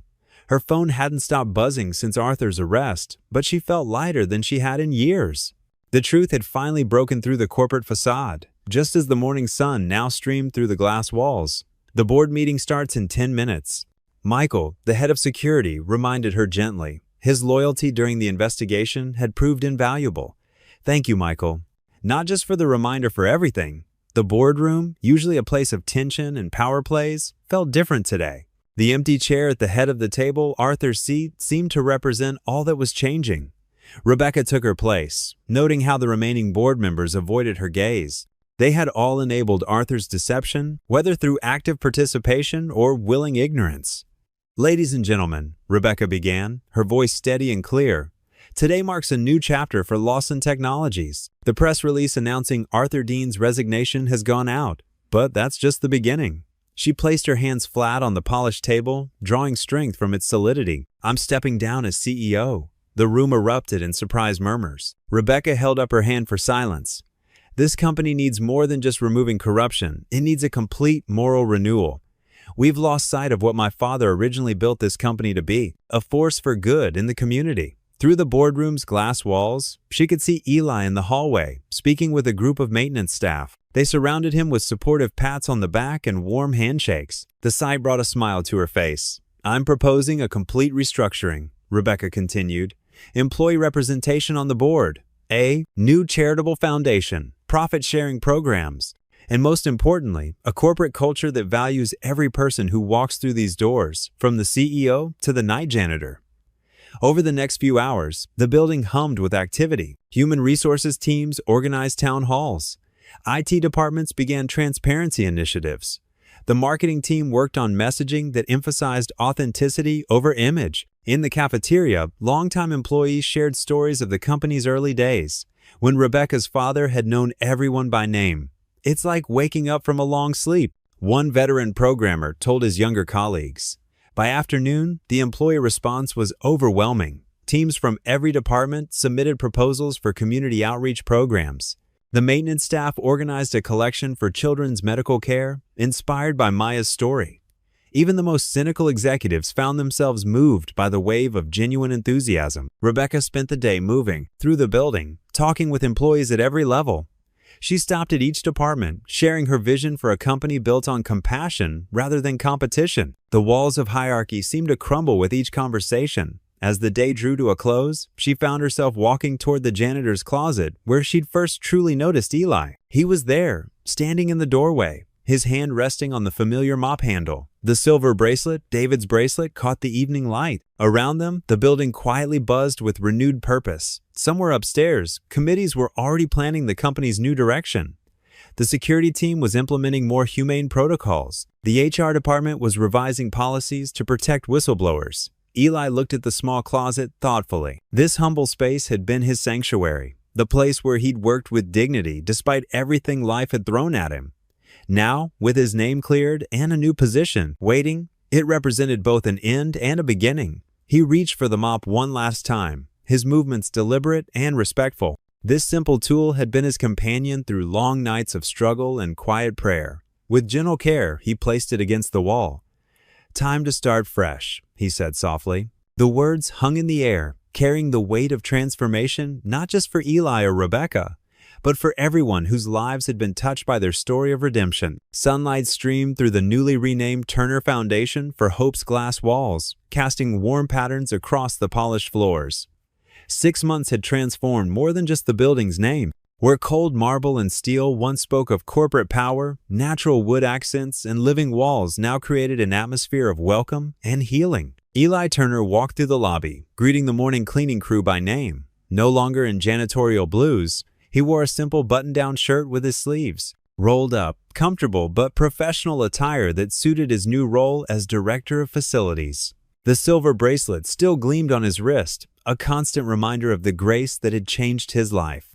"Morning, Mr. Turner," called Jenny, who'd stayed on as the foundation's administrative coordinator. Maya's art class just sent over their latest mural design for the children's wing. Eli smiled, accepting the colorful sketches. His daughter's distinctive style was evident in the cheerful angels and rainbow bridges that decorated the borders. At 12, Maya had blossomed into quite the artist, her health finally stable enough for her to attend school regularly and pursue her passions. "These are beautiful," he said, studying the drawings. "Please thank Mrs. Rodriguez and her students for me." The elevator carried him to the 4th floor, where the foundation's main offices occupied what had once been executive territory. The space had been redesigned with an open floor plan, replacing corner offices with community areas and meeting spaces. Photos lined the walls, images of families helped by their programs, veterans finding new purpose, single parents graduating from their job training courses. Rebecca was already in the main conference room, preparing for their morning staff meeting. She traded her designer suits for more casual business wear, though she carried herself with the same quiet confidence. The change in her went deeper than clothes. There was a softness in her eyes now, a peace that came from living with purpose rather than just profit. The Veterans Housing Initiative numbers just came in, she said as Eli entered, looking up from her tablet with enthusiasm. "We've placed 35 families this quarter alone." "That's wonderful," Eli replied, setting his coffee down. "Marcus tells me the job placement program is exceeding expectations too. 90% retention rate after 6 months. They shared a moment of satisfied silence, both remembering how this all began. The transformation of Lawson Technologies into the Turner Foundation had been Rebecca's vision, a way to honor both David's sacrifice and the second chances that had brought healing to so many lives. The board had initially resisted, but public support had been overwhelming. Now, the foundation stood as a model of corporate responsibility and social change. The morning meeting filled quickly with program directors and team leads, where once there had been profit projections and market analyses, now they discussed community impact and lives changed. Maya's art therapy program for sick children had expanded to 3 hospitals. The Single Parent Support Network had opened its 5th center. Veterans were finding purpose as mentors and teachers. "And now," Rebecca said, reaching the end of the agenda, "I'd like to share something personal." She pulled an envelope from her folder, her fingers trembling slightly. "While cleaning out some old files, I found this." She handed Eli a weathered photograph. His breath caught as he recognized the scene. A younger David Lawson, surrounded by children in Honduras, his smile radiant with the same warmth that had touched Eli's life so briefly, yet profoundly. On the back, in David's neat handwriting, were the words, "The greatest legacy is kindness." The room grew quiet as Eli studied the photo. Rebecca's voice was soft when she spoke again. David never knew how far his kindness would reach. One act of sacrifice created ripples that would change countless lives. Eli ran his thumb over the inscription, remembering the flood, the weight of baby Maya in his arms, and the stranger who had given everything to save them. "He knew what mattered most," Eli said quietly, "and now we get to carry that forward." Around the table, heads nodded. Many of their staff had come through the foundation's programs themselves, former executives working alongside those they once would have ignored, all united in the mission to extend the same grace they'd received. Through the conference room windows, Eli could see the city skyline, bright against the morning sky. Somewhere in that urban landscape, Mrs. Palmer was probably tending her garden while waiting for Maya to return from her morning art class. His daughter would bounce through the door later, full of stories and sketches, her breathing strong and clear in the summer air. Rebecca sorted through some papers, then held up another document. "The children's wing renovation is ready for final approval. Maya's design will be perfect for the main entrance."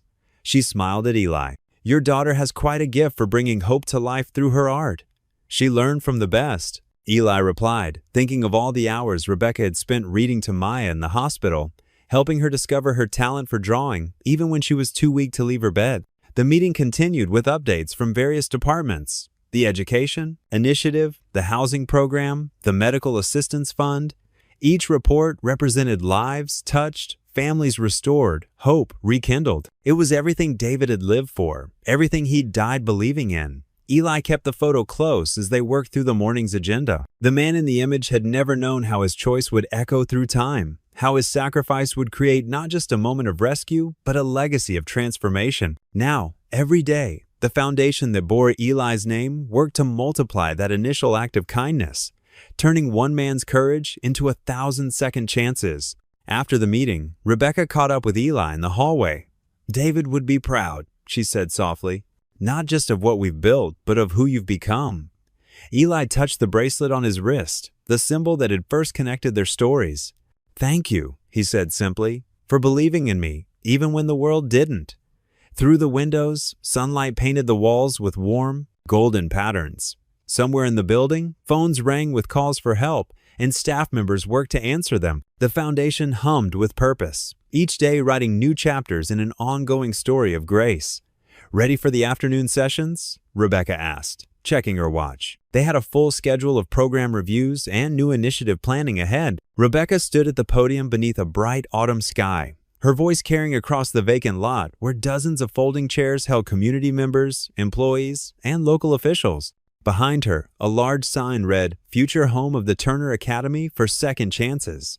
"Every person deserves a fresh start," she said, her fingers brushing the silver bracelet she now wore alongside her own, a gift returned by Eli.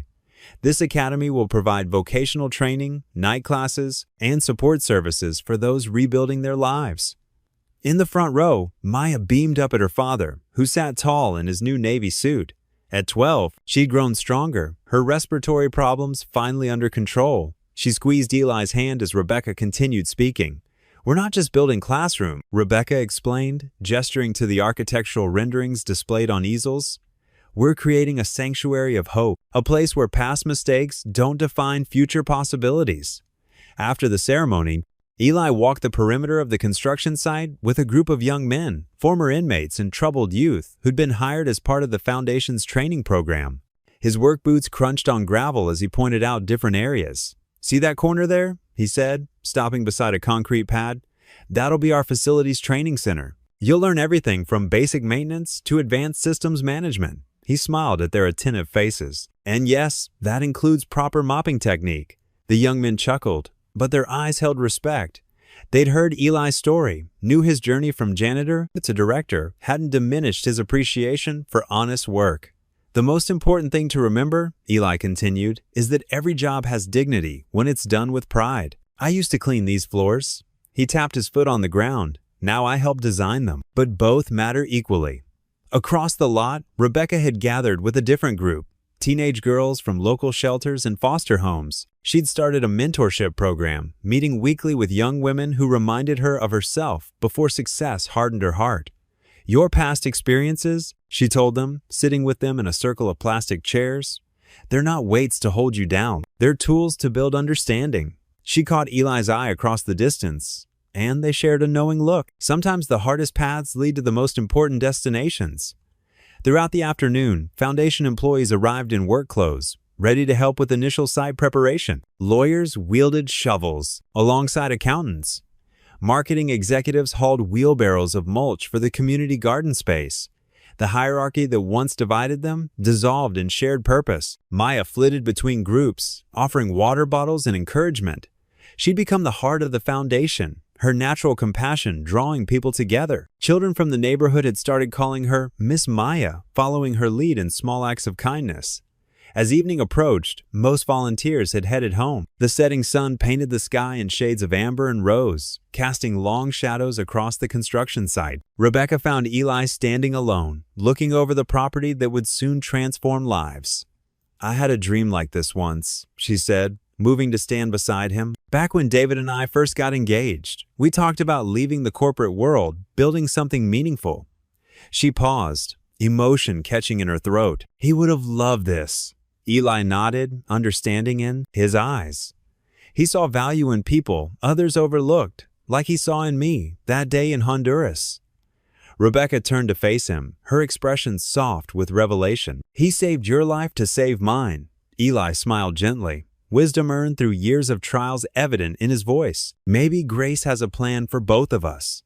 They stood in comfortable silence, watching the sun sink lower, painting the future school's foundation in golden light. The sign for the Turner Academy for Second Chances cast a long shadow, like a bridge stretching from past to future, from pain to purpose, from loss to hope. Behind them, Maya's voice called out cheerfully. Mrs. Palmer brought dinner for everyone still here. The elderly neighbor who'd helped raise Maya now volunteered regularly at the foundation, her kitchen becoming famous for feeding both body and soul.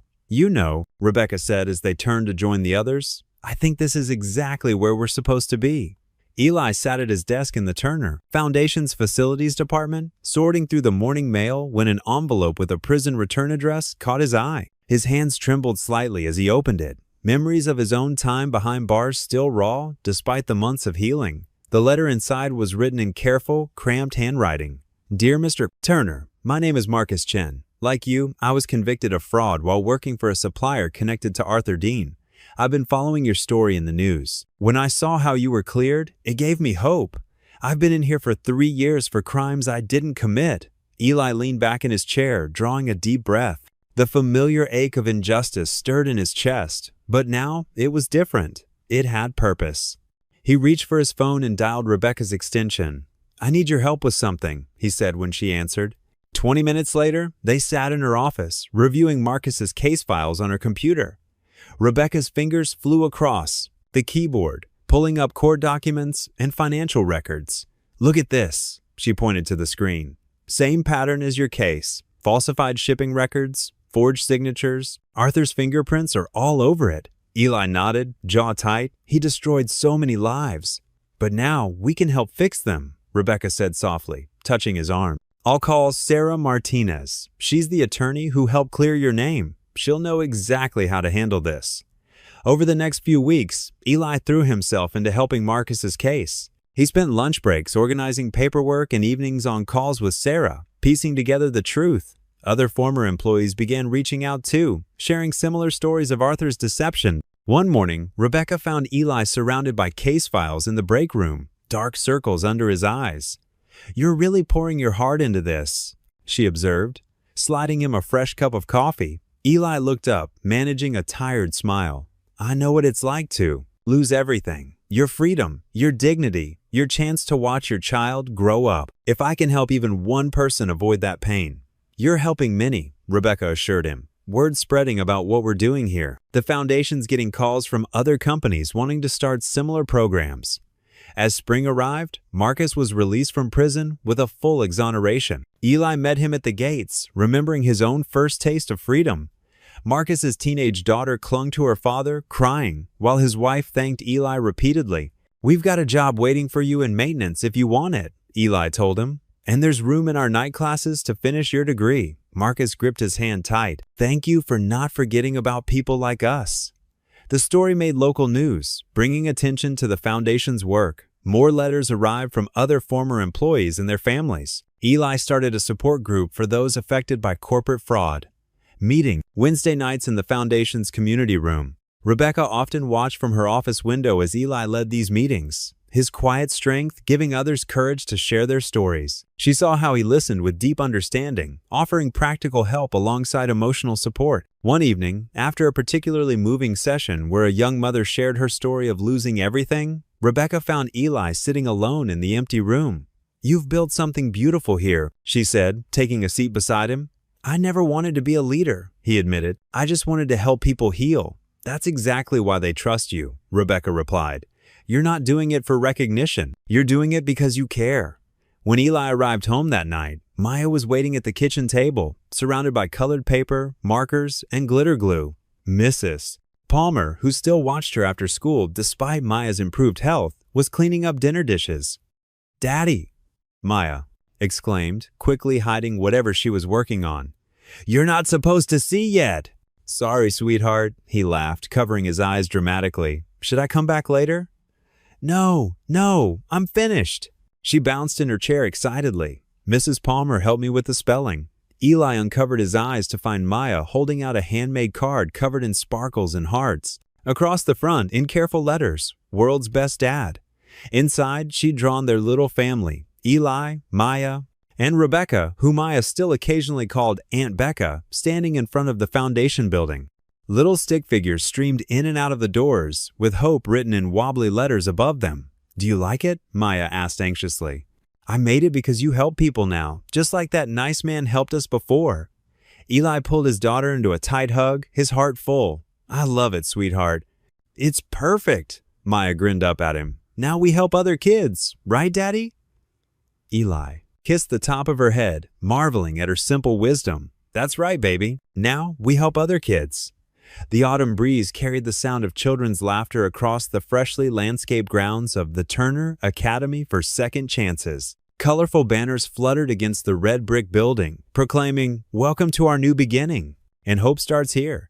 The morning sun caught the gleaming windows of the three-story structure, its modern design softened by trailing ivy and warm wooden accents. Eli adjusted his tie, still not quite comfortable in formal wear, as he watched volunteers arranging chairs on the lawn. Maya, wearing a new purple dress for the occasion, bounced excitedly beside him. "Look at all the people, Daddy," she exclaimed, pointing to the growing crowd. Parents, children, city officials, and media representatives filtered through the front gates, filling the rows of white chairs. Rebecca emerged from the building, elegant in a navy blazer, her usual CEO polish now warmed by the gentle smile she'd grown into over the past year. She squeezed Maya's hand as she passed. "Ready for your big moment?" she asked the girl. Maya nodded enthusiastically. "I practiced my song all week with the other kids." The city mayor, Angela Martinez, arrived with her entourage, shaking hands and pausing for photos. The school choir, 20 children including Maya, assembled near the makeshift stage, their matching uniforms crisp and new. "Mr. Turner," called Mrs. Watson, the head teacher they'd hired. "The children are asking for you." Eli walked over to the choir, where several kids immediately surrounded him. Many were children of former inmates he'd helped free, others from nearby shelters and struggling families. He knew each of their stories, had helped their parents find work or housing through the foundation. "Remember," he told them quietly, "it's not about singing perfectly, it's about singing with joy." The ceremony began as the brazen autumn sun reached its peak. The choir opened with amazing grace, Maya's clear voice rising above the others. Eli noticed Rebecca dabbing her eyes with a tissue, and his own vision blurred watching his daughter, healthy, happy, and shining with purpose. Mayor Martinez spoke first, praising the foundation's vision of combining education with community support. "This school represents the best of what our city can be," she declared, "a place where past mistakes don't determine future possibilities." When Rebecca took the podium, a hush fell over the crowd. She looked out at the gathered faces, former inmates now employed by the foundation, their families, community leaders, and most importantly, the children who would fill these halls. 12 years ago, she began, her voice steady but filled with emotion. "My fiancé, David Lawson, died saving 2 lives during a flood in Honduras. One was a newborn baby girl, the other was her father, a man who would later become one of my dearest friends and most trusted partners in this foundation." She gestured to Eli, and the crowd applauded. Maya beamed up at her father. David believed that every life had value, that every person deserved a second chance. He died living that belief, but his sacrifice set in motion a chain of grace that brings us here today. Rebecca paused, collecting herself. "When Eli Turner came into my life, I was a different person. Success meant profit margins and market share. But through him, through his daughter Maya, and through the hundreds of lives we've touched together, I learned what David always knew, that true success is measured in lives transformed." The audience sat transfixed as Rebecca continued. "This academy isn't just a school. It's a promise to every child and parent who walks through these doors. Your past does not define you. Your mistakes don't limit you. And you are never, ever alone." Tissues appeared throughout the crowd. Even the mayor wiped her eyes. "I want to thank Eli Turner," Rebecca said, turning to face him. When the world turned its back on him, he responded with dignity and forgiveness. When he could have sought revenge, he chose to help others. He showed me that sometimes the greatest leaders aren't found in boardrooms, but in quiet acts of faith and service. Eli stood still, overwhelmed by her words, feeling the weight of the silver bracelet on his wrist, David's bracelet, now a symbol of their shared journey. Rebecca concluded by announcing a new scholarship fund in David's name for children of incarcerated parents. The applause was thunderous. When she returned to her seat, Eli approached the podium. He wasn't planned as a speaker, but Rebecca had insisted. He cleared his throat, looking out at the sea of faces. "I'm not much for public speaking," he began softly, "but I need to say this. A year ago, I was invisible, a janitor with a sick daughter and a past I couldn't escape. Then Rebecca Lawson saw me, really saw me. She didn't just believe in me, she taught me to believe in myself again." He turned to her, his voice thick with emotion. "Thank you for showing me that grace isn't just about second chances. Sometimes it's about giving us the family we never knew we needed." Maya ran up then, unable to contain herself any longer, and hugged her father's legs. The crowd laughed warmly as Eli lifted her up. The mayor returned to the podium, holding a large pair of ceremonial scissors. "Shall we make it official?" Rebecca and Eli stepped forward with Maya between them. Together, they gripped the scissors, positioning them against the wide red ribbon stretched across the school's entrance. Maya bounced with excitement, her small hands wrapped around theirs. As the scissors sliced through the ribbon, she threw her arms up and shouted, "We did it!" The crowd erupted in cheers and applause. The school choir burst into song again, their voices carrying across the lawn as hundreds of balloons were released into the crystal-clear Texas sky.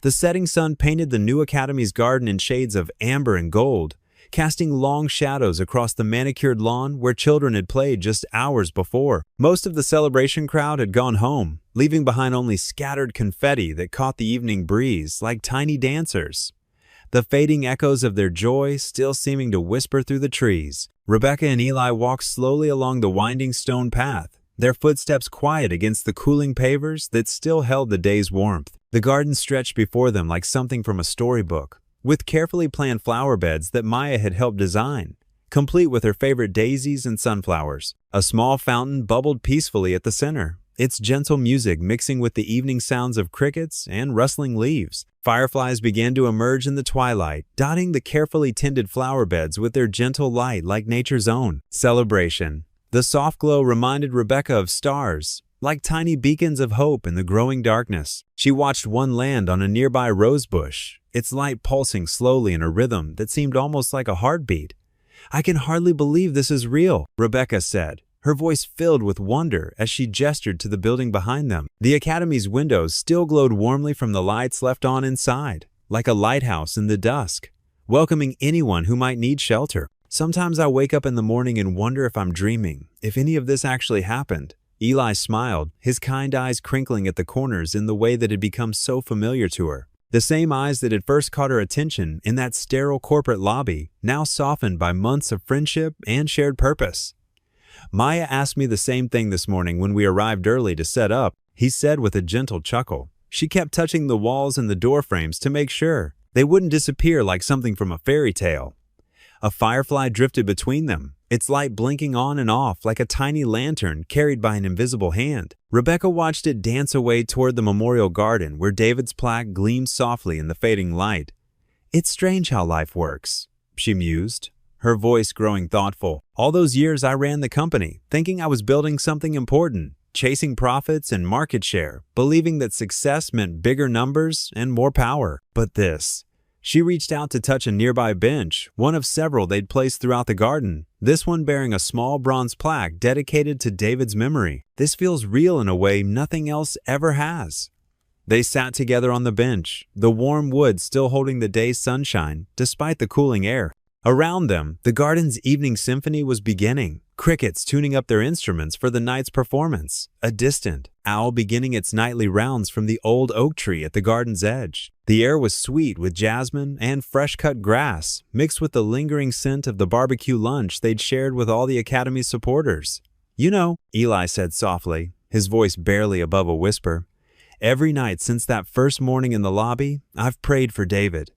He touched the silver bracelet on his wrist, now polished and proudly worn instead of hidden beneath his sleeve. The initials D.L. caught the last rays of sunlight. "I thank him for saving Maya and me from that flood, for giving us a second chance at life. But mostly," he paused, choosing his words carefully like someone handling something precious and fragile, "mostly I pray for his soul to be at peace, and for yours too." Rebecca's breath caught slightly, a small gasp that seemed to hang in the evening air. She turned to look at him, seeing the same gentle strength that had first caught her attention all those months ago, now deepened by everything they'd been through together. The false accusations, the media storm, the long nights of doubt and hope intertwined. "My peace?" Eli nodded, his voice quiet but sure, carrying the weight of someone who had learned hard truths about forgiveness and healing. I've watched you carry his memory like a heavy backpack full of what-ifs and if-onlys. Like you're hiking up a mountain with stones in your pockets, making every step harder than it needs to be. But look what his sacrifice created. He gestured to the academy behind them, to the garden around them, to the whole new world they'd built together from the ashes of their separate griefs. Look at all the children who'll learn here, all the families who'll find hope. He'd be proud of this.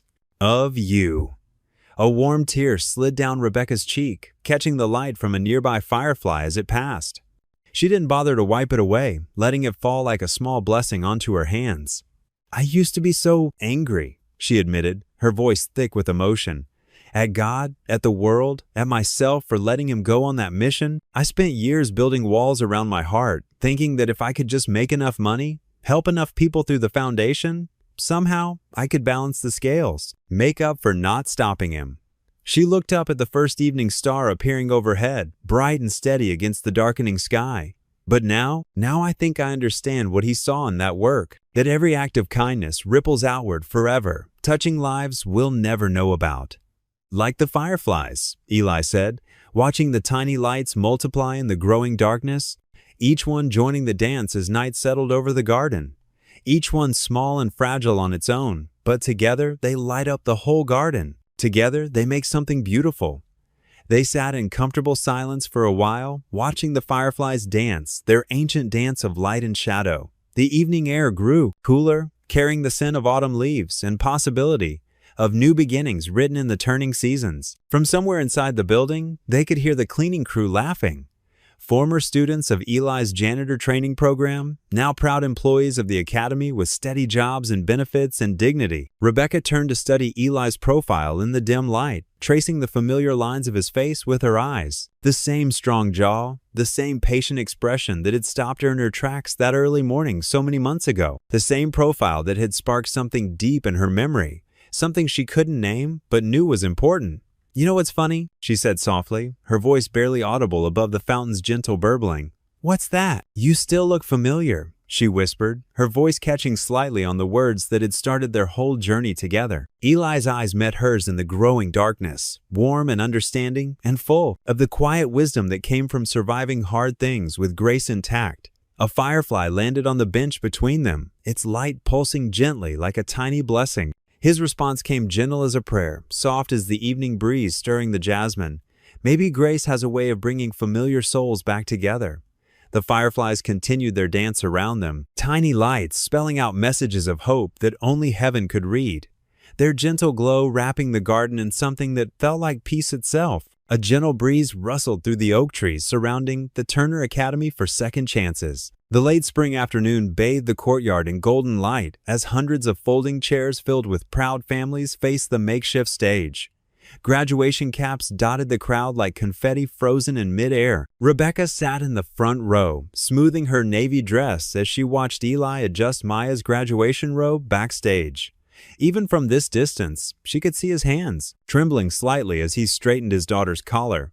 The past year had transformed them all, but perhaps Maya most visibly. Her once pale cheeks now glowed with health, her eyes bright with purpose. Principal Martinez approached the podium, tapping the microphone.